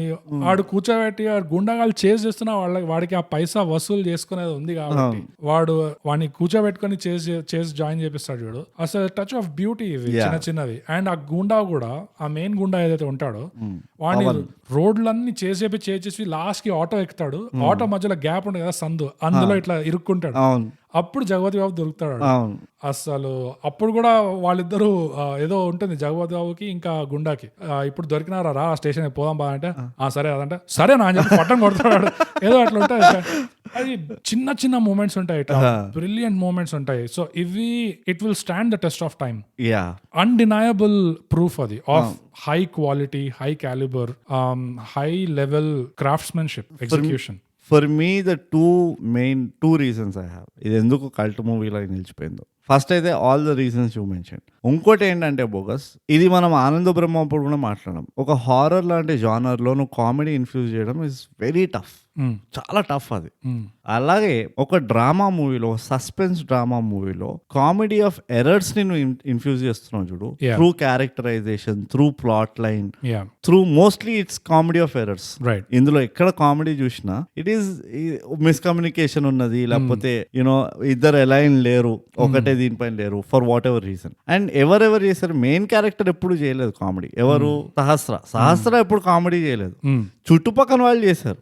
Because she's the reason for the confusion. ఆ మొత్తం ప్లాట్ లైన్ ఏదైతే పెట్టారు చూడు, ఇట్ చేంజ్ ద జానర్ నా ప్రకారంగా. అది నాకు తెలిసి అట్లీస్ట్ లాస్ట్ 20 years లో ఎవరు చేయలేదు. I don't think it change the genre. ఎందుకంటే ఈ సినిమా చూసేటప్పుడు నాకు చేంజ్ ద జానర్ అంటే నేను ఒకసారి క్లారిఫై చేస్తా. ఒక డ్రామా సస్పెన్స్ లాగా చూసుకున్నా కానీ నీకు ఆ రిలీఫ్ ఏదైతే ఉందో చూడు, నీకు ఆ ఎక్స్పీరియన్స్ ఏదైతే ఉందో చూడు, ఆ సస్పెన్స్ ది, దాన్ని కరెక్ట్ గా ఇన్ఫ్లేట్ చేసింది ఆ కామెడీ ఆఫ్ ఎర్రర్స్ సినారియో అంతా. రైట్. నాకు ఈ సినిమాలో చాలా మూమెంట్స్ నాకు చూస్తుంటే నాకు క్షణక్షణం లాంటి సినిమాలు గుర్తుకొచ్చాయి. రామ్ గోపాల్ వర్మ పీక్ ఉన్నప్పుడు ఇది చేస్ సీక్వెన్సెస్ ఒకటి, మనీ ఒకటి, ఇంకోటి బీజిఎం లేకుండా ఇక్కడ అక్కడ, ఇంకోటి ఈ గుండా ఫైటింగ్ యాక్షన్ కామెడీ ఉంటుంది చూడు, మ్యూజిక్ షాప్ లో పోయి కొట్టుకుంటుంటారు వీళ్ళు. అప్పుడు వీడు వీణ ఎత్తి ఇట్లా కొడతాడు శశాంక్, కొట్టగానే అన్నాయుడు గిటార్ తో కొట్టిండు పక్క నుంచి అవుట్ ఆఫ్ ద ఫ్రేమ్ ఎవరో ఆ గిటార్ కాదా ఈయన ఏదో ఒకటి అదొకటి వస్తుంది. ఇంకో సీన్ ఉంటుంది మ్యూజిక్ దాంట్లోనే, ఈ శశాంక్ పట్టుకొని ఒకరిని ఇట్లా గోడకేస్తాడు, వేస్తే అక్కడ ఒక హార్మోనియం ఉంటుంది, ఆడ గోడ అది తల హార్మోనియం ఇట్లా కొట్టగానే ఇట్లా సౌండ్ వస్తుంది. అంటే అందరు ఇట్లా ఆగి చూస్తారు, చూడగానే వాడు మళ్ళీ తల ఇట్లా మెల్లగా తీస్తే సౌండ్ వస్తుంది. అది నిజంగా అసలు you have to be in that situation. You can't plan ఈ మనం మ్యూజిక్ షాప్ లో పోదాం, అక్కడ హార్మోనియం ఉంటది, ఇక్కడే ఉంటది, గుండగాడు ఇట్లా పడతాడు, అదేదో అక్కడ కొరియోగ్రాఫ్ చేయడం చాలా కష్టం. ఆ మూమెంట్ లో ఇంప్రూవ్ చేసినట్టుంది అది ఆ సిచ్యువేషన్. యూనో అండ్ ఇలాంటివి చిన్న చిన్నవి ఎక్కడ దొరకవు. They worth their weight in gold. అందుకనే జనాలు ఇంకా ఇంకా పడి చూస్తున్నారు, ఇంకా మెచ్చుకొని వి డిమాండ్ రీ-రిలీజ్. ఇది మంచి ప్రింట్ చూడాలి, మంచి ప్రింట్ తోటి 70 mm లో చూడాలి. కొంచెం మస్కగా దూరంకి వెళ్ళి చూస్తే క్లియర్ గా ఉంటది కాబట్టి నువ్వు యూట్యూబ్ దే నాకు పర్వాలేదు, కానీ 70 mm పైన మంచి ప్రింట్, బ్లూరే ప్రింట్ అయ్యింది. ఇంకో రీజన్ ఏంటి సారీ, నేను సెకండ్ రీజన్ చెప్తా కల్ట్ది, నీకైనా నువ్వు పాయింట్. సెకండ్ రీజన్ ఏంటంటే ఈ మూవీ సక్సెస్ఫుల్ గా ఒక జనరేషన్ ని రేవ్ పార్టీకి ఇంట్రడ్యూస్ చేసింది. అప్పటి వరకు ఎవరికి తెలియదు రేవ్ పార్టీ అంటే ఏందో. రైట్. అది ఇన్ ఎవ్రీ సీన్ ఆల్మోస్ట్ ఎంత సీరియస్ టాపిక్ ఉన్నా, ఒక డ్రగ్సే కాకుండా, రేవ్ పార్టీసే కాకుండా, డేట్ రేప్ డ్రగ్స్ వాడడమే కాకుండా, యూనో సో ఆ యాంగిల్ కూడా ఉంది. ఇది యాక్చువల్లీ డార్క్ సబ్జెక్ట్, ఇది వెరీ డార్క్ సబ్జెక్ట్స్ ఉన్నాయి and extremely well handled and correct moments లో సడన్ గా అన్ఎక్స్పెక్టెడ్లీ కామెడీ రావడం, యూనో డార్క్ సిచ్యువేషన్స్ లో కామెడీ రావడం. ఇంకోటి మర్చిపోయా, ఆ క్రౌడ్ వర్క్ ఏదైతే ఉందో ఈ సినిమాలో, ఎస్పెషల్లీ బయట గుంపులో ఫైట్ ఎప్పుడైతే జరుగుతుందో, ఇంకా మెయిన్ వచ్చేసి క్లైమాక్స్ లో ఈ సహస్రాన్ని ఒక మూలకు పడేసి ఇట్లా పెట్రోల్ పోస్తుంటారు, దీన్ని తగలబెట్టేద్దాం, సాక్రిఫైస్. అప్పుడు లాస్ట్ కి ఈ జగపతి బాబు ఇంకా రాజేష్ వస్తారు లోపలికి, వచ్చి వాళ్ళ ముందు ఒక గుంపు అంతా ఉంటుంది, గుంపుకి అవతల వైపు నడుస్తుంటది. సో వీళ్ళు ఎప్పుడైతే ఇట్లా గుంపులో దూరదామని ట్రై చేస్తారో సగం దాకా దూరగలుగుతారు. ఆ సగం దాకా వచ్చేసరికి క్రౌడ్ రియలైజెస్ కి వీళ్ళు ఎవరో యాంటీ వాళ్ళు వచ్చారని చెప్పి మొత్తం క్రౌడ్ అంతా వాళ్ళకి యాంటీగా తిరిగి then they start pushing and pulling. ఆ ఫైట్ ఏదైతే చూపిస్తారో అది ఆల్మోస్ట్ నీకు అది RRR లో స్టార్టింగ్ అదొక క్రౌడ్ సీన్ ఉంటుంది చూడు, దానికి చిన్న స్కేల్ అనుకో, బట్ అంతే ఎక్సైటింగ్ ఉండేది తెలుసా అసలు ఆ సీన్. ఆ షూటింగ్ ఎట్లా చేశారో, ఇంత గుంపులు మంది అసలు తోసుకుంటూ కాలర్ లాక్కుంటూ అసలు బ్రిలియంట్ ఉండే. నాకు మళ్ళీ మిస్సింగ్ ఆ సీన్ చూస్తే నాకు ఏ సీన్ గుర్తొస్తుంది, నాస్టాల్జియా అనిపించింది. క్షణక్షణము హీరో ఇంట్రొడక్షన్ సీన్ ఉంటది, ఇన్స్పెక్టర్ వెంకట్ ఎక్కడ అంటే అనుకుంటూ జీప్ లో వస్తూ ఉంటాడు, అక్కడ చిన్న ఒక పెట్టి తీసి చేసి సీన్ ఉంటది. రైట్. అంతా అయిన తర్వాత ఆ జీప్ చుట్టూ అందరు క్రౌడ్ ఇట్లా జమ అవుతారు. అయితే హీరో చూసి ఏంటి మీకు స్పెషల్ చెప్పాలా అందరినీ వెనకాలతో అంటే చాలా క్యాజువల్ గా ఇద్దరు కానిస్టేబుల్ మంచిగా చితకబాదుతారు అందరినీ. అయితే యాక్చువల్ ఆ బ్రీఫ్ కేస్ ఓనర్ ఎవరిదైతే దొంగతనం చేస్తాడో వాడు ముందరకు వస్తాడు. వస్తే ఇట్లా వెనకాల చూసి ఒక తోపుడు సార్ నీకేంది బొట్టు పెట్టి చెప్పాలా అని. హీ డజంట్ రియలైజ్ ఎంత న్యాచురల్ గా ఉంటుంది ఆ scene. And I think that was one of the best crowd scenes that I have seen. అంటే ఆ చిన్న సీన్ చాలా ఇన్కాన్సిక్వెన్షియల్ సీన్ గానీ నాకు ఎందుకు నచ్చుతుంది అంటే మీకు ఎప్పుడైతే రివీల్ అవుతుందో వీళ్ళే దొంగలని ఎంత కన్విన్సింగ్ గా చేసిండ్రా మీరు పోలీసు వాళ్ళగా అన్నట్టు ఉంటది ఫస్ట్ టైం చూస్తే ఆ సీన్ ని. సో ఇది చూస్తుంటే నాకు అదే గుర్తొచ్చింది. ఎట్లా అంటే ఆ డైనమిక్స్ ని వీళ్ళు ఎట్లయితే మెయింటైన్ చేశారో ఆ సడన్ షిఫ్ట్ ఉంటుంది చూడు, మూడ్ షిఫ్ట్ అవుతుంది చూడు. అరే ఏంది వీళ్ళెవరు అచ్చా వీళ్ళ ఆంటీ గాళ్ళ వీళ్ళని నొక్కేద్దాం పద కమాన్ బాయ్స్ అన్నట్టు ఇట్లా తిరుగుతారు చూడు. It is a beautiful tempo shift అన్నది. ఆ సీన్ ఇవాళ రేపు తీసే సినిమాలో చూస్తే జగపతి బాబు ఇంకా శశాంక్ ఇద్దరు ఎంటర్ కాగానే క్రౌడ్ మొత్తం రియలైజ్ అయిపోతుంది వీళ్ళే ఆంటీ అని చెప్పి. ఎంటర్ కాగానే వాళ్ళు తోయడం మొదలెడతారు. ఇందులో అట్లా కాలే, రియలిస్టిక్ గా వాళ్ళు, ఎందుకంటే క్రౌడ్ అంతా ముందు వైపు చూస్తున్నారు చార్మి వైపు. సో రియలిస్టిక్ గా వీళ్ళు తోసుకుంటూ రాగానే సగం వరకు వస్తారు బిఫోర్ దే రియలైజ్ అయిన తర్వాత సగంలో ఉన్నప్పుడు చక్రవ్యూహం ఎంటర్ అయినట్టు అప్పుడు ఇంకా గుంపు మొదలవుతుంది. Such a beautifully you feel the suffocation. You feels really. అది చాలా కష్టం తెలుసా, ఒక ఆడియన్స్ గా నువ్వు ఆ క్యారెక్టర్ ఏదైతే సఫకేషన్ లోకి వెళ్తున్నాడో నువ్వు అది ఎక్స్పీరియన్స్ చేయడం చాలా కష్టం. And that is director genius అంటే నేను నీకు RRR లో కూడా అదే అనిపిస్తుంది. It is also because the camera angle and the camera work and all. కానీ నీకు ఆ సఫకేషన్ తెలుస్తుంటుంది ఇంకెంతమంది అన్నట్టు. అవును టోటల్లీ క్లాస్ట్రోఫోబిక్ ఫీలింగ్. అది చాలా కష్టం అది ట్రాన్స్లేట్ చేయడం ఇట్లా చాలా త్రూ ద స్క్రీన్. సో ఎంత బ్రిలియంట్ గా చేశారు అది కూడా ఈ సినిమాలో. నాకేదో ఒక డిపార్ట్మెంట్ కనబడతలేదు నేను ఇట్లా వరుడు కావాలని నాకు పిచ్చి పిచ్చిగా నవ్వుకుందామంటే ఇది పెద్ద పంచాయతీ మంచి మూవీలతోటి ఏం ఉండదు. జోక్ మూవీనే మనమే జోక్ అవుతాం, అరే ఈ మూవీని మనం హిట్ చేయలేదా అని. మంచి పని చేసావు, గుర్తు చేసావు. నేను ఎప్పుడు మంచి పని చేస్తా బోగస్. నేను కమింగ్ ఆఫ్ ఏజ్ క్యాండిడేట్ అర్థం. నేను చెమటాలు గార్చుకొని రక్తం గార్చుకొని అర్థ బాలమే కార్చుకొని నీలో మంచితనాన్ని వెతకడానికి ట్రై చేస్తుంటా. నేను ఇట్లా ఫ్రీగా ఇచ్చేస్తా. నాకు అసలు పైసలు ఇవ్వాలి అంటే థైగ్యాప్ కోసం దీనికోసం ఇవ్వాలి. ఎక్కడ లేని దాంట్లో కూడా నేను ఇంత ఆప్టిమిజం చూస్తున్నాను చూడు. బాబా సో గుర్తుంది ఆ పాయింట్ ఏం చెప్పబోయినా. ఎక్కడ పోయింది ఎక్కడ ఫాల్ట్ ఉంది అన్నావు కదా, అది దేని వల్ల కాలేదో లేకపోతే ఎక్కడ మెయిన్ ఫాల్ట్ అనేది. ఆడియో లాంచ్ డిపార్ట్మెంట్స్ లో నాకు తెలిసి ఎక్కడైనా చాలా స్కోప్ ఆఫ్ ఇంప్రూవ్మెంట్ ఉంది అంటే it is in the marketing and promoting a movie. నువ్వు ఒక స్టార్ లెడ్ ఇండస్ట్రీలో మాస్ కమర్షియల్ మూవీ లెడ్ ఇండస్ట్రీలో మాస్ కమర్షియల్ మూవీకి ఎలా మార్కెటింగ్ చేయాలి, of course they know it by the back of their hand. వాళ్ళకి అంతా తెలుసు ఎందుకంటే వాళ్ళు చేస్తూ వచ్చారు అని. కానీ ఇలాంటి డిఫరెంట్ మూవీస్ ఉంటాయి చూడు, ఈ అనుకోకుండా ఒక రోజు, అయితే, మసూదా, ఇట్లాంటి movies they have to figure out ఈ సినిమా రిలీజ్ అయ్యే ముందే జనాలకి వాళ్ళకి ఎందుకు ఇది ఒక స్పెషల్ ఎక్స్పీరియన్స్ అవుతుంది అనేది ఇప్పుడే వాళ్ళకి రియలైజేషన్ రాగలిగేలాగా ఆ మూవీని ఎలాగోలా ప్రమోట్ చేయాలి. ఎందుకంటే ఈ సినిమా ట్రైలర్లు చూసినా ఆ ప్రమోషనల్ మెటీరియల్స్ చూసినా నీకు ఆ స్పెషాలిటీ ఎక్కడ కనబడదు. అంతా కొంచెం డిబేట్ చేస్తా, ఎందుకంటే అనుకోకుండా ఒక రోజు మూవీ రిలీజ్ కాక ముందరే హైప్ అయితే క్రియేట్ అయ్యింది. ఎందుకో చెప్తా. నాకు గుర్తున్నది, ఐ మైట్ బి కొంచెం అటు ఇటు అయి ఉండొచ్చు నాది మెమరీ. అయితే తర్వాత దిస్ వాజ్ అంటే ఈ డైరెక్టర్ నుంచి ఎక్స్పెక్టేషన్స్ చాలా ఉండే. సో నాకు ఇప్పటికీ ఆ ట్రైలర్ గుర్తుంది. నేను చెప్పా కదా ఆ కొన్ని సీన్స్ ఆఫ్ ద ట్రైలర్, ఆ హర్షవర్ధన్ ఆ చేస్ సీక్వెన్స్ లో పోల్ మిస్ అవడం ఒక సీన్, ఇది డాన్స్ చేస్తుంది పిల్లలతోటి, ఈ మధ్యలో రాజేష్ పైసలు అడగడం ఈ పిల్లని, ఇలాంటివి కొన్ని ఆ ట్రైలర్ కట్ లో ఇది ఉండే. సో ఆ ట్రైలర్ వచ్చినప్పుడు చాలా హైప్ ఉండింది. What I'm not able to recollect is ఎలాంటి ఫీడ్బ్యాక్ వల్ల ఇది అంత కమర్షియల్లీ సక్సెస్ఫుల్ కాలేదు అనేది నాకు గుర్తొస్తలేదు. ఇప్పుడు but there was a hype. నువ్వు చెప్పిన హైప్ కూడా ఒక విధంగా డబుల్ ఎడ్జ్ స్వోర్డ్ ఈ సినిమాకి. ఎందుకంటే ఆ హైప్ అయితే వల్ల వచ్చింది, అంతేగాని ఆ హైప్ ఈ సినిమాలో ఏముంది అరే ఇట్ లుక్స్ వెరీ ఇంట్రెస్టింగ్ అట్లా కాదు. నువ్వు ఆ టైంలో నువ్వు మెకానిజం కూడా చూడాలి కదా. కానీ అన్నో కరెక్టే, కానీ నా పాయింట్ ఏంటంటే ఇప్పుడు నేను నీకు ముందే చెప్పాను కదా, నేను అప్పుడు రియాక్షన్ కోసం చూస్తుంటే చాలా మంది అయితేతో కంపేర్ చేస్తుండే దీన్ని, and it's an unfair comparison. అది completely different subject matter and execution కూడా డిఫరెంట్ ఉండే. ఈ రెండు స్టోరీస్ ఛాలెంజెస్ డిఫరెంట్ ఉండే. ప్రాబ్లం ఏమైందంటే ఆ హైప్ ఇంకో సినిమా వల్ల వచ్చింది, అంతేగాని ఈ సినిమాకి వాళ్ళు ప్రమోట్ చేసిన దాంట్లో స్పెషల్లీ టాలెంటెడ్ ఏమైనా ఉండేనా అంటే ఐఎమ్ నాట్ సో షూర్. అదే అంటున్నా, మన బిగ్గెస్ట్ డ్రాబ్యాక్ ఒక రకంగా చూస్తే మన దగ్గర ఇన్ఫ్రా లేదు. మార్కెటింగ్ ఇన్ఫ్రా చాలా వేరే ఇన్ఫ్రా. ఎట్లా ఎగ్జాంపుల్ చెప్తా, బాలీవుడ్లో చూసినాం అనుకో, వాళ్ళు ఒక 20-30 చేస్తారు ఓకే మార్కెటింగ్కి. ఏంది, ఫస్ట్ ఒక కాఫీ విత్ కారానికి వెళ్తారు, ఓ కపిల్ శర్మ షోకి వెళ్తారు, వాళ్ళు 10 కాలేజ్లలో తిరుగుతారు, ఇవన్నీ ఉంటాయి. మన దగ్గర ఎట్లా స్టార్ట్ అయింది, ఇప్పుడు I think there is a show by Suma, అది I don't know if it is still there, ఓ గేమ్ షో ఉన్నది, that is one show okay. లేకపోతే ఒక జబర్దస్త్ హోస్ట్ కో దేనికో వెళ్తారు ఓ జడ్జి లాగా ఓకే. ఇది కాకుండా 2 బిగ్గెస్ట్ క్రౌడ్ పుల్లర్స్ ఒక మూవీ ప్రమోషన్కి ఏంటంటే ట్రైలర్ రిలీజ్ ఇంకా audio launch. They do a huge, ఓ పెద్ద ప్రోగ్రామే చేస్తారు దాన్ని, మిగతావన్నీ యాడ్ ఆన్స్ అంతే.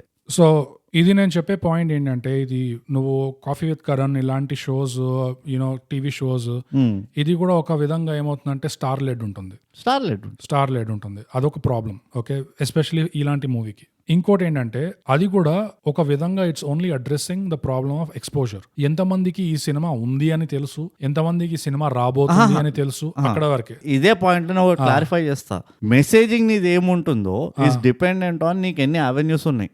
నో, ఈ టీవీ షోల మీద పోయి ఎక్కువ వాళ్ళు చేసేది ఏంటంటే ఎక్స్పోజరే తీసుకొస్తున్నారు, కి పలానా సినిమా ఉంది నీకు తెలియాలి, ఈ సినిమా రిలీజ్ అవబోతుంది, ఇది డేటు. అంతేగాని సినిమా సబ్జెక్ట్ మ్యాటర్ దేని గురించి, సినిమా నుంచి నీకు ఏం ఎక్స్పెక్ట్ చేయగలుగుతావు, ట్రీట్మెంట్ ఆర్ ఎక్స్పీరియన్స్, యూనో దాని మీద ఎక్కువ కదర్ కేర్ లేదు. ఇది నేను మన తెలుగు ఇండస్ట్రీ అనట్లేదు, బాలీవుడ్ అనట్లేదు, ఎక్కడ కూడా లేదు. యాక్చువల్ గా నువ్వు హాలీవుడ్ కూడా తీసుకో, ఎక్కువ అంత లేదు. ఇది నేను ఒక పెద్ద గ్యాప్ అంట.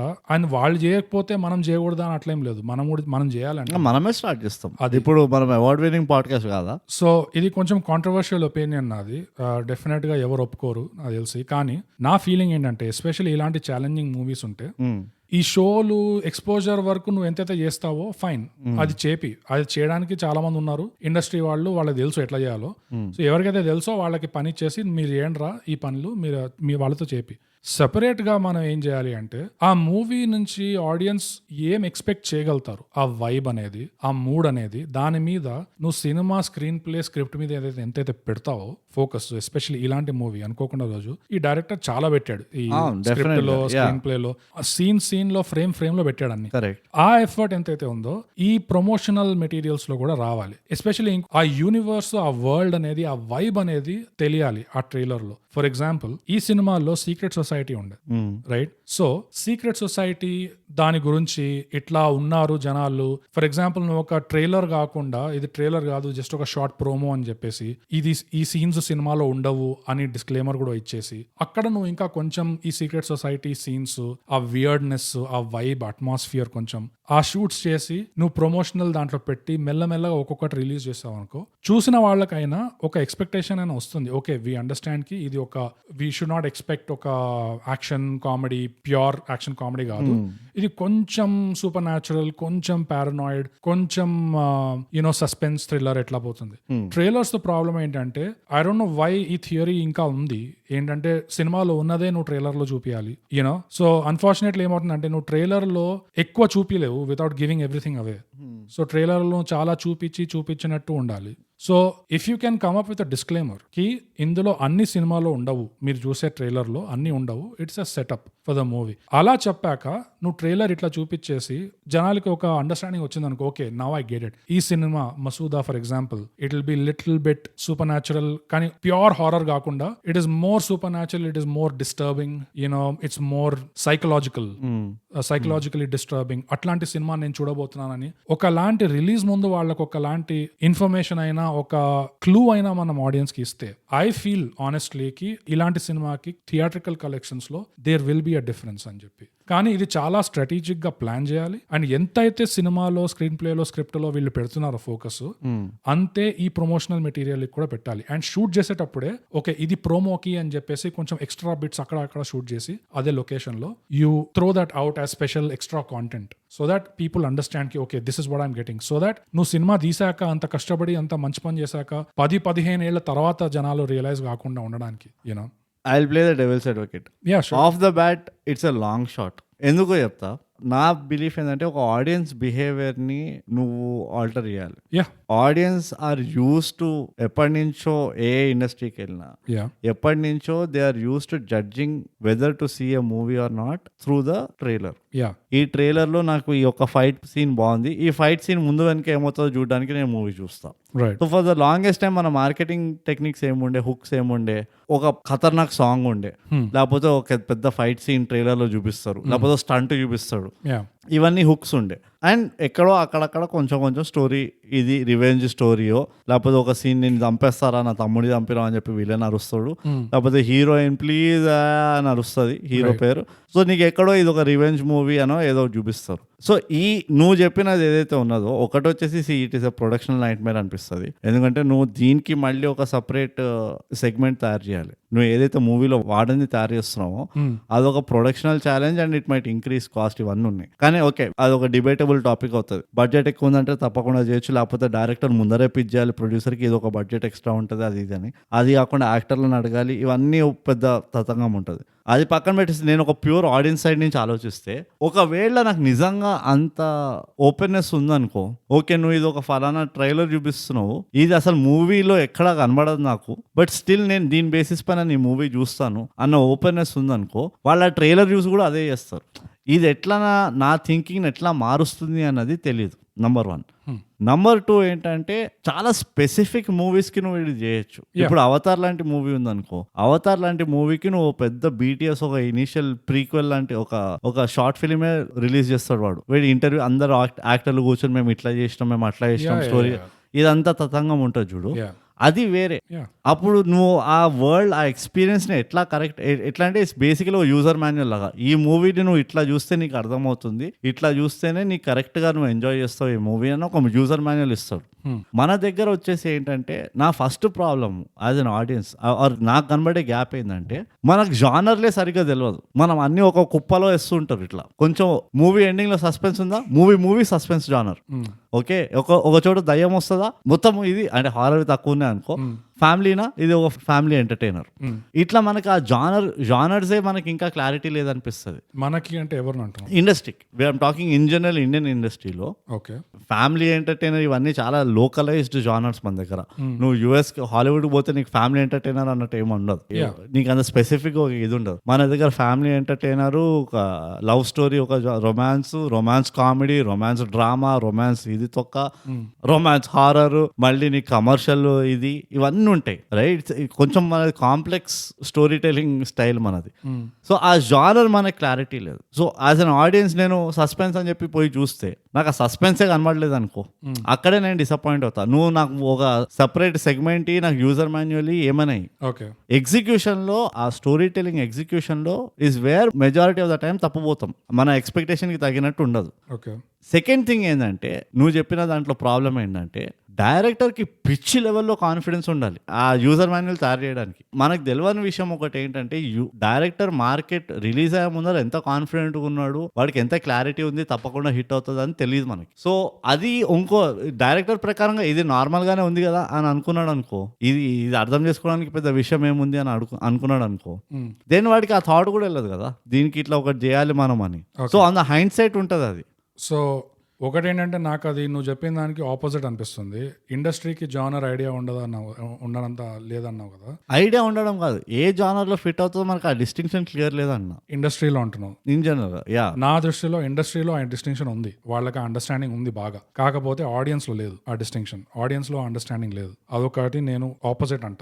ఇంకోటి ఎట్లా కానీ రీజన్ చెప్పు. ఎందుకంటే మనకి నువ్వు అన్నట్టే స్టోరీ టెల్లింగ్ మనకి చాలా మిష్ మ్యాష్ ఉంటుంది. సో సెపరేట్ జానర్స్ అనేది మన దగ్గర అంత black and white straight boundaries లేవు. ఇప్పుడు నువ్వు హాలీవుడ్ లో తీసుకుంటే, యుఎస్ లో తీసుకుంటే వాళ్ళకి ఇండస్ట్రీలో కూడా క్లియర్ అండర్స్టాండింగ్ ఉంది, genre I mean boundaries clear గా ఉన్నాయి, ఆడియన్స్ కి కూడా బౌండరీస్ క్లియర్ గా ఉన్నాయి. వాళ్ళు రొమాంటిక్ కామెడీ వెళ్తే పోస్టర్ ఒక కలర్ స్కీమ్ ఉంటది, సినిమా అన్ని టెంప్లెట్లు దంచుతారు అట్లా. సో ఆడియన్స్ కి కూడా ఒకలాగా వాళ్ళు ట్రైన్ చేసి పెట్టేశారు ఈ జానర్ ఇట్లానే ఉంటది అని. మన దగ్గర అట్లా లేదు, మనది ఇట్లా కలర్ ఉంటది, పోతూనే ఉంటది, మనది మిక్స్ అవుతుండే. సో ఆడియన్స్ కి అంత ఐడియా ఉండదు. That's my theory.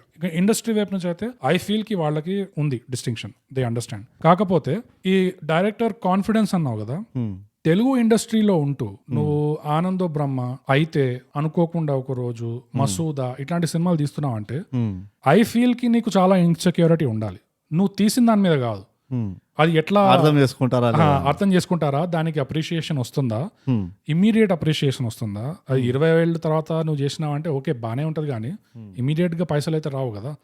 So immediate appreciation ఉంటుందా అంటే ఆ ఇన్సెక్యూరిటీ కంపల్సరీ ఉండాలి. ఎందుకంటే arts is a very commercially tilt ఎక్కువ ఉంటుంది, I mean in terms of financial collections. So ఆ ఇన్సెక్యూరిటీ ఉండాలి, అండ్ ఉంటుంది. కాబట్టే నేను ప్రపోజ్ చేసే you know model of promotion for these kind of movies. ఎక్కడైతే వాళ్ళకి ఓకే ఇది తెలుగు ఇండస్ట్రీలో it may be a little doubtful, వాళ్ళకి నిజంగా ఇది స్ట్రైక్ అవుతుందా లేదా, ఇమీడియట్ గా నాకు అప్రిషియేషన్ వస్తుందా లేదా, థియేటర్స్ లో ఫుట్ ఫాల్స్ వస్తాయా లేదా, ఎందుకంటే పెద్ద పెద్ద స్టార్స్ లేరు. సో వీళ్ళు ఎందుకు రావాలి, so I need to give them more and more reasons to come to the theatre. అదొక యాంగిల్. ఇంకో యాంగిల్ ఏంటంటే ఇది వరకు వాళ్ళు ట్రైలర్స్ ఓన్లీ టీవీలో ప్లే చేసేవాళ్ళు. సో టీవీలో నువ్వు ట్రైలర్ ఎంత టైం ప్లే చేస్తున్నావు దాన్ని బట్టి నీ బడ్జెట్ ఉండేది. ఇప్పుడు అది డెమోక్రటైజ్ అయిపోయింది. ఇప్పుడు నువ్వు యూట్యూబ్ లో పెట్టేయచ్చు. నువ్వు ట్రైలరే కాదు, నీ మూవీకి ఒక ప్రొలాగ్ అని చెప్పేసి ఒక 3-4 ప్రొలాగ్ పార్ట్స్ తీసావనుకో, షార్ట్ ఫిల్మ్స్ లాగా, just to warm people up కి ఇది ఈ యూనివర్స్, ఈ సినిమా వరల్డ్ ఇది అని చెప్పి. That doesn't cost you as much as ఆ టీవీ స్క్రీన్ టైం ఎంతైతే నువ్వు కట్టాలో వాళ్ళకి యాడ్స్ కోసం అదంతా. ఇది నువ్వు డెమోక్రటైజ్ అయిపోయింది, నీకు ఇంటర్నెట్ లో పెట్టేయచ్చు. ఇంకోటి ఏంటంటే ఈ ఆడియన్స్ ఒక దానికి అలవాటు అయిపోయారు, ట్రైలర్ లో వాళ్ళకి ఇదే ఎక్స్పెక్ట్ చేయాలి అన్నావు కదా, దట్స్ ట్రూ, వాళ్ళు అలవాటు అయిపోయారు. కానీ వాళ్ళ ఎక్స్పెక్టేషన్స్ ని ఆల్టర్ చేయాలి అంటే you have to do some kind of a change. That I agree. అది చేంజ్ చేయండి వాళ్ళకి అది డిఫరెన్స్ రాదు. That I agree. కానీ నా ఒక్కటే ఛాలెంజ్ ఏంటంటే, ఒక మాసెస్ లో నువ్వు ఒక కామన్ బిహేవియర్ ని మార్చాలంటే సంబడి ఎవడో ఒక రిస్క్ తీసుకోవాలి. ఓకే, రిస్క్ ఎవరు తీసుకోగలుగుతాడు? ఎవరికైతే ఆ బ్యాకింగ్ ఉన్నదో they are in a better position. ఇప్పుడు RRR ఉంది, లేకపోతే బాహుబలి ఉంది, బిగ్ మూవీస్, హ్యూజ్ మూవీస్. ఈ ఎగ్జాంపుల్ రావు. ఎందుకు వస్తాయో చెప్తా నేను, రావు. They have to come. ఎందుకంటే చెప్తున్నా, మసూదా అనుకోకుండా ఒక రోజు, ఆల్ ట్రూ. కానీ నువ్వు వాళ్ళ ప్రొడక్షన్ బడ్జెట్ కూడా చూడాలి కదా, వాళ్ళకి ఎంత ఇచ్చాడు ప్రొడ్యూసర్. నువ్వు మళ్ళీ బడ్జెట్ అంటున్నావు, బడ్జెట్ మరి చెప్తున్నా కదా, ఇంటర్నెట్ ఉంది నీకు. అండ్ ఇంకోటి నువ్వు చాలా ఏమంటారు, ఆ ఎఫర్ట్ ని చాలా డివాల్యూ చేస్తున్నావు. డివాల్యూ చేయట్లేదు నేను. ఎక్స్ట్రా షూట్ చేయాలి, దానికి ఎక్స్ట్రా పైసలు అవుతాయి అన్నావా? ఇలాంటి సినిమాలకి చాలా వరకు ఆ సీక్రెట్ సొసైటీ సీక్వెన్సెస్ ఏదైతే ఉన్నాయో, every cinema they shoot more than what we see. Correct. ఆ సీక్రెట్ సొసైటీవే ఎక్స్ట్రా సీన్స్ ఉంటాయి, స్టోరీ కనెక్ట్ కాదంటావా? ఎడిట్ లో కట్ అయిపోతాయి అవి. సో మనం ఒక లొకేషన్ వెళ్తున్నాము అని ఒక సీక్వెన్స్ చేస్తున్నాము అనగానే వీళ్ళు సేఫ్టీ కోసం ఎప్పుడూ ఎక్స్ట్రా షూట్ చేస్తారు. ఎలాగో అది ఎడిట్ లో కట్ అవుతుందని తెలిసినా కూడా for safety, for insurance they do it. అది BTS అవుతాయి కదా. ఇక అది BTS కాదు, BTS is you not shooting, BTS is అన్ని కట్ అయిపోయిన సీన్స్ కదా, అది కాదు. బ్లూపర్స్ కావంటావా? బ్లూపర్స్ కాదు నేను అనేది, వీళ్ళు డిలీటెడ్ సీన్స్ ఉంటాయి చూడు, ఏవైతే యాక్చువల్ ఇప్పుడు అనుకోకుండా ఒక రోజులో కూడా డిలీటెడ్ సీన్స్ ఉన్నాయి తెలుసా? అవును, కంపల్సరీ ఉంటాయి. సెన్సార్ బోర్డ్ తగలడింది కదా అక్కడ. అదే సెన్సార్ బోర్డ్ కాదు, డిలీటెడ్ అంటే not because of sensor, because of వాళ్ళ ఫిట్ కావట్లేదు, ఫ్లో కోసం వాళ్ళు కట్ చేసిన. సో నా క్వశ్చన్ అప్పుడు ఏంటంటే సింపుల్ గా, ఒకవేళ ఇఫ్ ద డైరెక్టర్ ఫెల్ట్ కి ఈ ఎక్స్ట్రా ఫుటేజ్ ఏదైతే ఉందో ఇది నాకు ఫిట్ కావట్లేదు స్టోరీ టెల్లింగ్ లో అని, ఇప్పుడు ఆ ముక్కలు తీసుకొని వీళ్ళు ఒక రకంగా చేయాలన్నా నువ్వు చెప్పిన ప్రకారం అది కరెక్ట్ గా ఎస్టాబ్లిష్ చేస్తో లేదో తెలియదు కదా. తెలియదు, ఎందుకంటే ఆఫ్టర్ ద ఫ్యాక్ట్ నువ్వు రియలైజ్ అయ్యి ఇది మనం ఎట్లా వాడచ్చు అనుకుంటే ఆ ప్రాబ్లం వస్తుంది. కానీ షూట్ చేసేటప్పుడే వీళ్ళకి ఎప్పుడైతే ఎలా అయితే వీళ్ళకి అలవాటు ఉందో, ఏ లొకేషన్ కి పోయినా ఏ సీక్వెన్స్ వెళ్ళినా ఎక్స్ట్రా షూట్ చేస్తారు చూడు, ఆ అలవాటు ఉన్నప్పుడు ఆ ఆలోచన ఉంటే కి okay maybe there is a possibility, especially మన మూవీ స్మాల్ బడ్జెట్, పెద్ద స్టార్స్ లేరు, and it's a suspense movie, మనం ఎక్కువ రివీల్ చేయలేం, ఎక్కువ చూపించలేం ట్రైలర్ లో. సో ఈ ఛాలెంజెస్ ఉన్నప్పుడు still we want people to come to the theatre అన్నప్పుడు ఆ ఎక్స్ట్రా షూట్ చేసేటప్పుడే you can still shoot it in such a way where you can use it later. నాకు కొంచెం అది ఫార్ ఫెచ్డ్ అనిపిస్తుంది, బోగస్ అనిపిస్తుంది. ఐ అగ్రీ, ఎందుకంటే ఇది కొంచెం రాడికల్, చాలా radical. And again anything which is not apart from the norm కదా, will cost money. Not more than what they already spend. అది నా point. We do not know. Again నువ్వు కొన్ని ఓవర్లుక్ చేస్తున్నావు. ఓ ప్రొడ్యూసర్కి ఇది చెప్పినావు అనుకో, the director doesn't pay out of his pocket. Suppose ఒక director is doing it from వాడే ప్రొడ్యూస్ చేస్తున్నాడు, వాడే డైరెక్ట్ చేస్తున్నాడు అంటే ఈ ఒక లీవే ఉంటుంది వాడికి. అరే బై నేను దీన్ని కొంచెం డిఫరెంట్ గా ప్రమోట్ చేస్తా, డిఫరెంట్ గా ప్రెజెంట్ చేస్తాను అని చెప్పి అదొక లీవే ఉంటుంది. వాళ్ళు ముందర నుంచే తీసుకొని పెట్టుకోవచ్చు. దీనికి నేను 3 కోట్లు పక్క సైడ్ పెడతా, what ever random amount. Okay, నువ్వు ప్రొడ్యూసర్కి జస్టిఫై చేస్తున్నప్పుడు ఇది ఎందుకు తీస్తున్నారు అంటే ఇట్లా ఉంది అన్నా అనుకో, there is a lot of weightage from the producer. ఇదే బ్యాక్గ్రౌండ్ మనకు తెలియదు. ఆ ప్రొడ్యూసర్ డైరెక్టర్ కాన్వర్సేషన్ వీడు ఎంత కన్విన్సింగ్ ఉండాలంటే the producer should agree to this. It is not, money is not coming from his pocket as a storyteller. He's taking that money from the producer. ఇక్కడే the multiple parties, 2 main parties లో ఆ logistical challenge ఏముంటుందో ఎందుకంటే నేను ఇట్లా ఆలోచిస్తా bogus. If something has not changed for a long time, it is not that ఎవరు వేరే రకంగా చేద్దామని ట్రై చేయలేదు అని కాదు అర్థం. వేరే రకంగా ట్రై చేయడానికి స్కోప్ లేదని ఒకటి అర్థం. అది కూడా ఈజ్ అ పాసిబిలిటీ, ఎస్పెషలీ మనలాంటి industry where the more and more cutthroat అవుతుంది. నీ వీకెండ్ నంబర్స్ తగ్గిపోతున్నాయి. సో ఆ స్కోప్ ఆఫ్ ఎక్స్పెరిమెంటేషన్ ఏదైతే ఉందో కొంచెం డిఫరెంట్ గా చేద్దాము అని, అది ఎంతమంది అగ్రీ అవుతున్నారు అన్నది తెలీదు. అందుకనే ఎంత బయటికి వస్తలేవు. నేను ఆ బాహుబలి ఎగ్జాంపుల్, RRR ఎగ్జాంపుల్ ఎందుకు తీసుకున్నానంటే బికాస్ వాళ్ళు అది ఆ కాన్సెప్షువలైజేషనే ఒక నెక్స్ట్ లెవెల్ కి తీసుకెళ్ళిపోయారు కాబట్టి. ఓకే, దేర్ ఈస్ ఒక అమౌంట్ ఆఫ్ కాన్ఫిడెన్స్ ఉంది కాబట్టి డైరెక్టర్ పైన, దేర్ ఇస్ ఎగ్జిస్టింగ్ ఆల్రెడీ ఒక బ్రాండ్ రికాల్ ఉంది ఆడియన్స్ లో కాబట్టి ప్రొడ్యూసర్స్ కూడా దే ఫీల్ కొంచెం సేఫ్ ఫీల్ అవుతారు అనిపిస్తుంది. ఠీక్ దీన్ని ఇంకొంచెం డిఫరెంట్ గా ప్రమోట్ చేద్దాం, దీని థ్రెషోల్డ్ ఎక్కడ వరకు ఉందో పుష్ చేద్దాం అన్న ఒక మెంటాలిటీ తోటి ఉంటారు. కానీ పాయింట్ ఏం చేయట్లేదంటే ఇక్కడ ప్రమోషన్ అని ఒక మాటలో అనేస్తున్నావు, but are they promoting in this way కి సినిమా చూసే ముందు ఆడియన్స్ కి ఒక ఆ వైబ్ సెట్ అవుతున్నట్టు ఆ వరల్డ్ ని ఇంట్రడ్యూస్ చేయడం గానీ, ఈ సినిమాలో వైబ్ ఇట్లా ఉంటుంది అలా ప్రమోట్ చేస్తున్నారా? లేదు, they doing different things. Bhuvan balm తో ఒక ఇంటర్వ్యూ చేపిస్తారు for eyeballs. It is all eyeballs and exposure, which is great. It is traditional, it is fine. పెద్ద సినిమాలకి అవసరం లేదు. నేను చెప్పేది ఏంటంటే చిన్న సినిమాలకి వేర్ నీకు స్టార్స్ కూడా పెద్దగా లేకపోతే నీకు ఆల్రెడీ యూఆర్ ఛాలెంజ్డ్. అక్కడ నువ్వు ఎన్ని షోలకి పోతావు, ఏం చేస్తావు, నీకు బడ్జెట్ కూడా ఎక్కువ లేదు. ఇంకోటి ఏంటంటే ప్రొడ్యూసర్ కి చెప్పడము, ప్రొడ్యూసర్ తో ఒప్పించుకోవడం అనే విషయం అక్కడ కొంచెం స్మార్ట్నెస్ చేయాలి, స్మార్ట్ వర్క్ చేయాలి. యాజ్ ఎ డైరెక్టర్ నువ్వు చాలా కన్విన్సింగ్ పర్సన్ అంటే ఓకే, పోయి కన్విన్స్ చేసుకొని ప్రొడ్యూసర్ని కొంచెం ఇక్కడ అక్కడ ఎక్స్ట్రా తీద్దాము, మన ప్రమోషన్ లో పనికి అని చెప్పి ఫిలాసఫీ ఎక్స్ప్లెయిన్ చేయ ఫైన్. కానీ not hardly any one is that convincing. The only example I've heard of is Kubrick, who was extremely convincing. వాడు బ్రిటన్ లో కూర్చొని హాలీవుడ్ స్టూడియోస్ ని నడిపించేటోడు. సో ఆ లెవెల్ నీకు ఊరికే రాదు, దొరకదు. అన్నప్పుడు ఏం చేయాలంటే చెప్పొద్దు ప్రొడ్యూసర్ కి బేసిక్. ఎందుకంటే ఈ ఎక్స్ట్రా ఫుటేజ్ అనేది by default they shoot for insurance. ఏ సిచ్యువేషన్ లో పోయినా by default they have more scenes than they use in the movie. When you know as a director that's gonna happen for sure, then you can use it. You're not going to waste money. అదొక మైకలాంజలో principal అవుతుంది. there's a fantastic story of Michelangelo. నీకు David అనే sculpture తెలుసు కదా, white marble, the naked guy. So he was sculpting David. Okay, David sculpt చేస్తున్నప్పుడు it was still not fully done. Like ఒక lump of marble, single lump of marble నుంచి his goal was to make David out of that. Okay, so వాడు దాని మీద work చేస్తున్నప్పుడు ఆ మొత్తం project కి పైసలు ఇచ్చినోడు వాడు వచ్చి ఊరికే చూసేటోడు. వాడికి ఆర్ట్ గురించి బెబ్బే, ముఖముఖం తెలియదు. మైకలాంజలో అంతా అసలే తెలియదు వాడికి. కానీ పైసలు ఇస్తున్నాడు కాబట్టి వాడికి ఆ రుబాబు ఉండే. వాడు వచ్చి ఇన్స్పెక్ట్ చేసేటోడు, జరుగుతుందా లేదా పని అని చెప్పి. అండ్ అప్పుడప్పుడు చెప్పేవాడు మైకలాంజలోకి, చెవు దగ్గర సరిగ్గా లేదు, కొంచెం ఇట్లా చేయి, కొంచెం అట్లా చేయని. ఆబ్వియస్లీ ఇది అష్టాచమా కాదు. ఇది ఒక్క తప్పు పోయిందంటే ఆ మొత్తం బ్లాక్ ఆఫ్ మార్బుల్ వేస్ట్ అయిపోయి ఇంకో బ్లాక్ ఆఫ్ మార్బుల్ పట్టుకోవాలి. అంత పైసలు మొదటి నుంచి స్టార్ట్ చేయాలి. సో మైకలాంజలో ఏం చేసేవాడంటే ఆ చేతిలో ఇంత చిన్న మార్బుల్ ముక్క ఉండేదంట, చెవు దగ్గర పెట్టేసి ఆ చిన్న మార్బుల్ ముక్కని కొట్టేవాడు. సో ఈ ప్రొడ్యూసర్ చూడ్డానికి వాడికి కింద నుంచి ఆ మార్బుల్ ముక్కలు పడుతున్నాయి, ఇట్లా వాడు కొడుతున్నాడు, ఏదో చెక్తున్నాడు అని మైకలాంజలో ఎదుగో మీరు ఇట్లా చెప్పారు కదా, మీరు చెప్పినట్టు నేను చేస్తున్నా అని ఇట్లా చెప్పేసి చూపించుకునేవాడంట. వాడు కూడా దిల్కుష్ అయిపోయి రైట్ ఇప్పుడు ఇంకా బాగుంది. యాక్చువల్గా చేంజ్ ఏం లేదు అక్కడ, సైకలాజికల్ వీడికి నేను చెప్పింది నువ్వు చేసావు కాబట్టి నాకు ఇంకా బాగానే అనిపిస్తుంది, వండర్ఫుల్ గ్రేట్ జాబ్ మైకలాంజలో అని ఇంటికి పోయేటోడు. సో అంటే ఇట్లా మన చార్మినార్ పైన కూడా స్టోరీ ఉన్నది. సో ఇలాంటివి you have to do. Basic గా నీకు కావాల్సింది ఎందుకంటే ఎక్కువ నేనేమంటున్నా extra footage extra time cost అది క్రూది తీసుకోకుండా అంటున్నా. ఎందుకంటే ఇది స్మాల్ బడ్జెట్ మూవీ. నీకు ఎప్పుడైతే ఆల్రెడీ తెలుసో ఎక్స్ట్రా ఫుటేజ్ ఉంటుంది అని చెప్పి ముందర నుంచి ఆ కొంచెం ఆలోచన ఉంటే then you can come out with this outcome. ఎందుకంటే ఈ సినిమాలకి ఎస్పెషల్లీ పెద్ద ఛాలెంజ్ ఏంటంటే బ్రూట్, ఇప్పుడు ఇంతమంది మెచ్చుకుంటున్నారు ఆ సినిమాని అనుకోకుండా ఒక రోజని. అంటే దాని అర్థం ఏంటి, వాళ్ళకి ఆల్రెడీ ఆ టేస్ట్ ఉంది. డెవలప్ టేస్ట్ అంటే నేను కావచ్చు కానీ ఆ టేస్ట్ అయితే ఉంది కదా వాళ్ళకి. అదే అంటున్నా, ఇదే కొంచెం డిబేటబుల్. ఛాలెంజ్ ఏంటంటే నీకు ఓ పెద్ద మెగాస్టార్ పవర్ స్టార్ సినిమా అంటే యూ కెన్ ఎక్స్పెక్ట్ స్టేట్ అంతా యూనో ఉంటారు, మనకి నంబర్స్ అన్ని వస్తారని.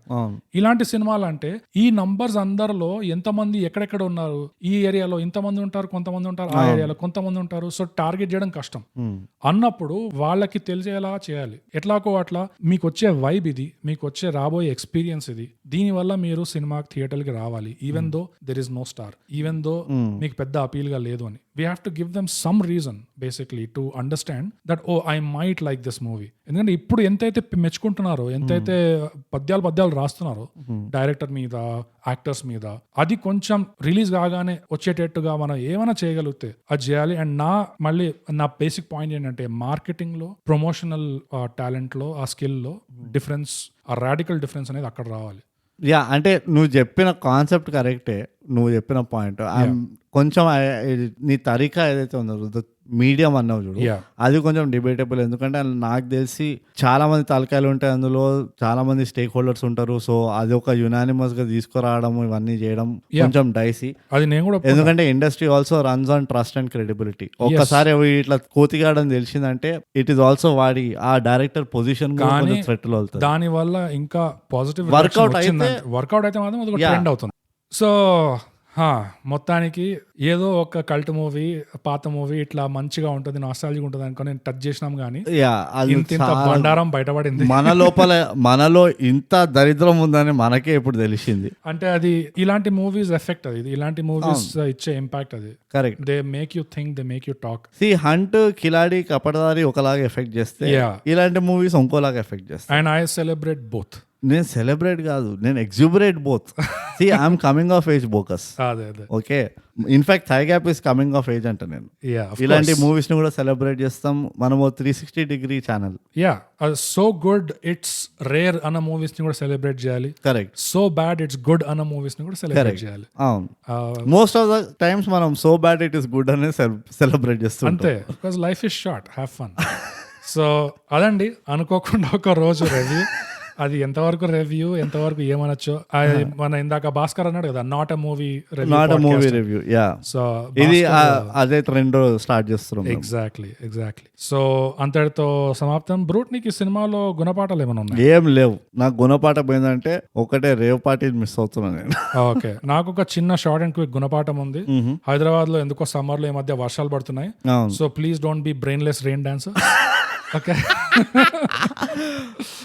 బుద్ధిగా తడవకుండా ఉండండి. అసలే జరాలు గిరాలు వస్తాయి, అసలు ఫ్లో ఏదో పోతలేదంట, జనాలు మొత్తుకుంటున్నారు, అట్లా అతుక్కుంటుందంట, అదే చెస్ట్ లో కంజెషన్ అవుతుందంట, చూసుకోండి. Don't be brainless rain dancers. అది గుణపాఠం. And also don't be cross country brats. Do not, absolutely not. Brats అయితే అస్సలు ఉండకండి. నో. ఓకే, సో బ్రూట్, అది కూడా అయిపోయింది కాబట్టి ఇప్పుడు మనం వచ్చేద్దాం మన రేటింగ్ కి. ఎందులో రేటింగ్ ఇద్దామంటావు? బోగస్ ఈ మూవీకి మనం రేటింగ్ ఇవ్వాలా అని ఆలోచిస్తున్నా. నేను కూడా యాక్చువల్ గా ఆలోచిస్తుండే. ఇది రేటింగ్ ఇవ్వాల్సిన మూవీ కాదు, ఇది ఒక టైటిల్ ఇవ్వాల్సిన movie. Thigap classics, Thigap cult classics, Thigap cult classic. Okay, just మనం ఇది ఒక సెగ్మెంట్ చేద్దాం. ఎందుకంటే దీనికి రేటింగ్ ఇస్తే కొంచెం న్యాయంగా ఉండదు. 20 ఏళ్ళ దాకా వచ్చి ఇప్పుడు మేము రేటింగ్ చేస్తాము అంటే పరమ దరిద్రంగా ఉంటుంది అనిపిస్తుంది. నాకు కూడా అనిపిస్తుంది. సో మనం ఏం చేస్తున్నాం అంటే ఇప్పుడు ఒక ట్రెండ్ స్టార్ట్ చేస్తున్నాం. ఎట్లయితే ఇందాక మనం డిస్కస్ చేసినాం కదా, ఆడియన్స్ బిహేవియర్ లో ఒక పారాడైమ్ షిఫ్ట్ చేయాలి. Thigap cultural cult classics అని ఒక సెగ్మెంట్. రైట్. ఏంటి అలిటరేషన్? దవడ పని కొడతా. నువ్వే చేసి నీకు కాంప్లిమెంట్ ఇచ్చినా నీకు అంతే. నాకు ఇలాంటి అర్థమైన కాంప్లిమెంట్స్ ఇవ్వకపోకస్. ఓకే, ఎందుకు అంటే ఇలాంటివి కొన్ని ఆనిముత్యాలు ఉన్నాయి, విచ్ జెన్యున్ గా ఆనిముత్యాలు మన ఇండస్ట్రీలో, ఏదైతే అందరూ చూడాల్సిందే కంపల్సరీగా. ఇట్లా మనం వెతుకునే జంజాల మూవీస్ ఎన్నో ఉన్నాయి. ఇనీషియల్ మనం అదే రామ్ గోపాల్ వర్మ పర్పుల్ ప్యాచ్ అప్పుడు కొన్ని మూవీస్ ఉన్నాయి. ఇట్లా చాలా మంచి మూవీస్ ఉన్నాయి, unforgettable movies which are not just well made మూవీనే కాకుండా దే ఆల్సో హ్యావ్ కొంచెం ఆఫ్లైన్ ఇంపాక్ట్ ఉంటుంది, దే గో బియాండ్, అదొక స్పెషల్ బాండ్ తయారవుతుంది. యా సో ఈ సెగ్మెంట్ ని రివ్యూ మనం రేటింగ్ చేయము, యా ఈ సెగ్మెంట్ కి మనం టైటిలింగ్ చేస్తాం అంతే. జస్ట్ ఆ టైటిల్ ఏందో మనం ఆల్రెడీ రాసేసి ఉంటాం అంతే ఎపిసోడ్ పైన. థై గ్యాప్ క్లాసిక్స్, యా కల్ట్ క్లాసిక్స్. సో అదండి అనుకోకుండా రోజు మీద మా చర్చ. సో మీకేమనిపించింది ఈ సినిమా గురించి మీరు రాసి చెప్పండి. డెఫినెట్లీ మీరు అసలు చూసిండ్రా, చూడకపోతే ఎన్ని రోజులు ఎందుకు చూడలేదు, మీరు ఎప్పుడు వినలేదా ఈ మూవీ గురించి? చూడకపోతే కంగ్రాచులేషన్స్, మీకు బంపర్ జాక్ పాట్. అన్ని స్పాయిలర్స్ తో పాటు చెప్పేసినాం స్టోరీ.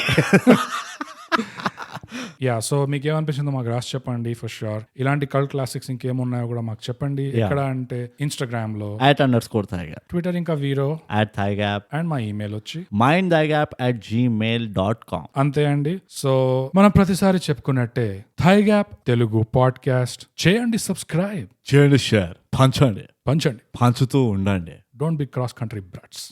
పక్కా.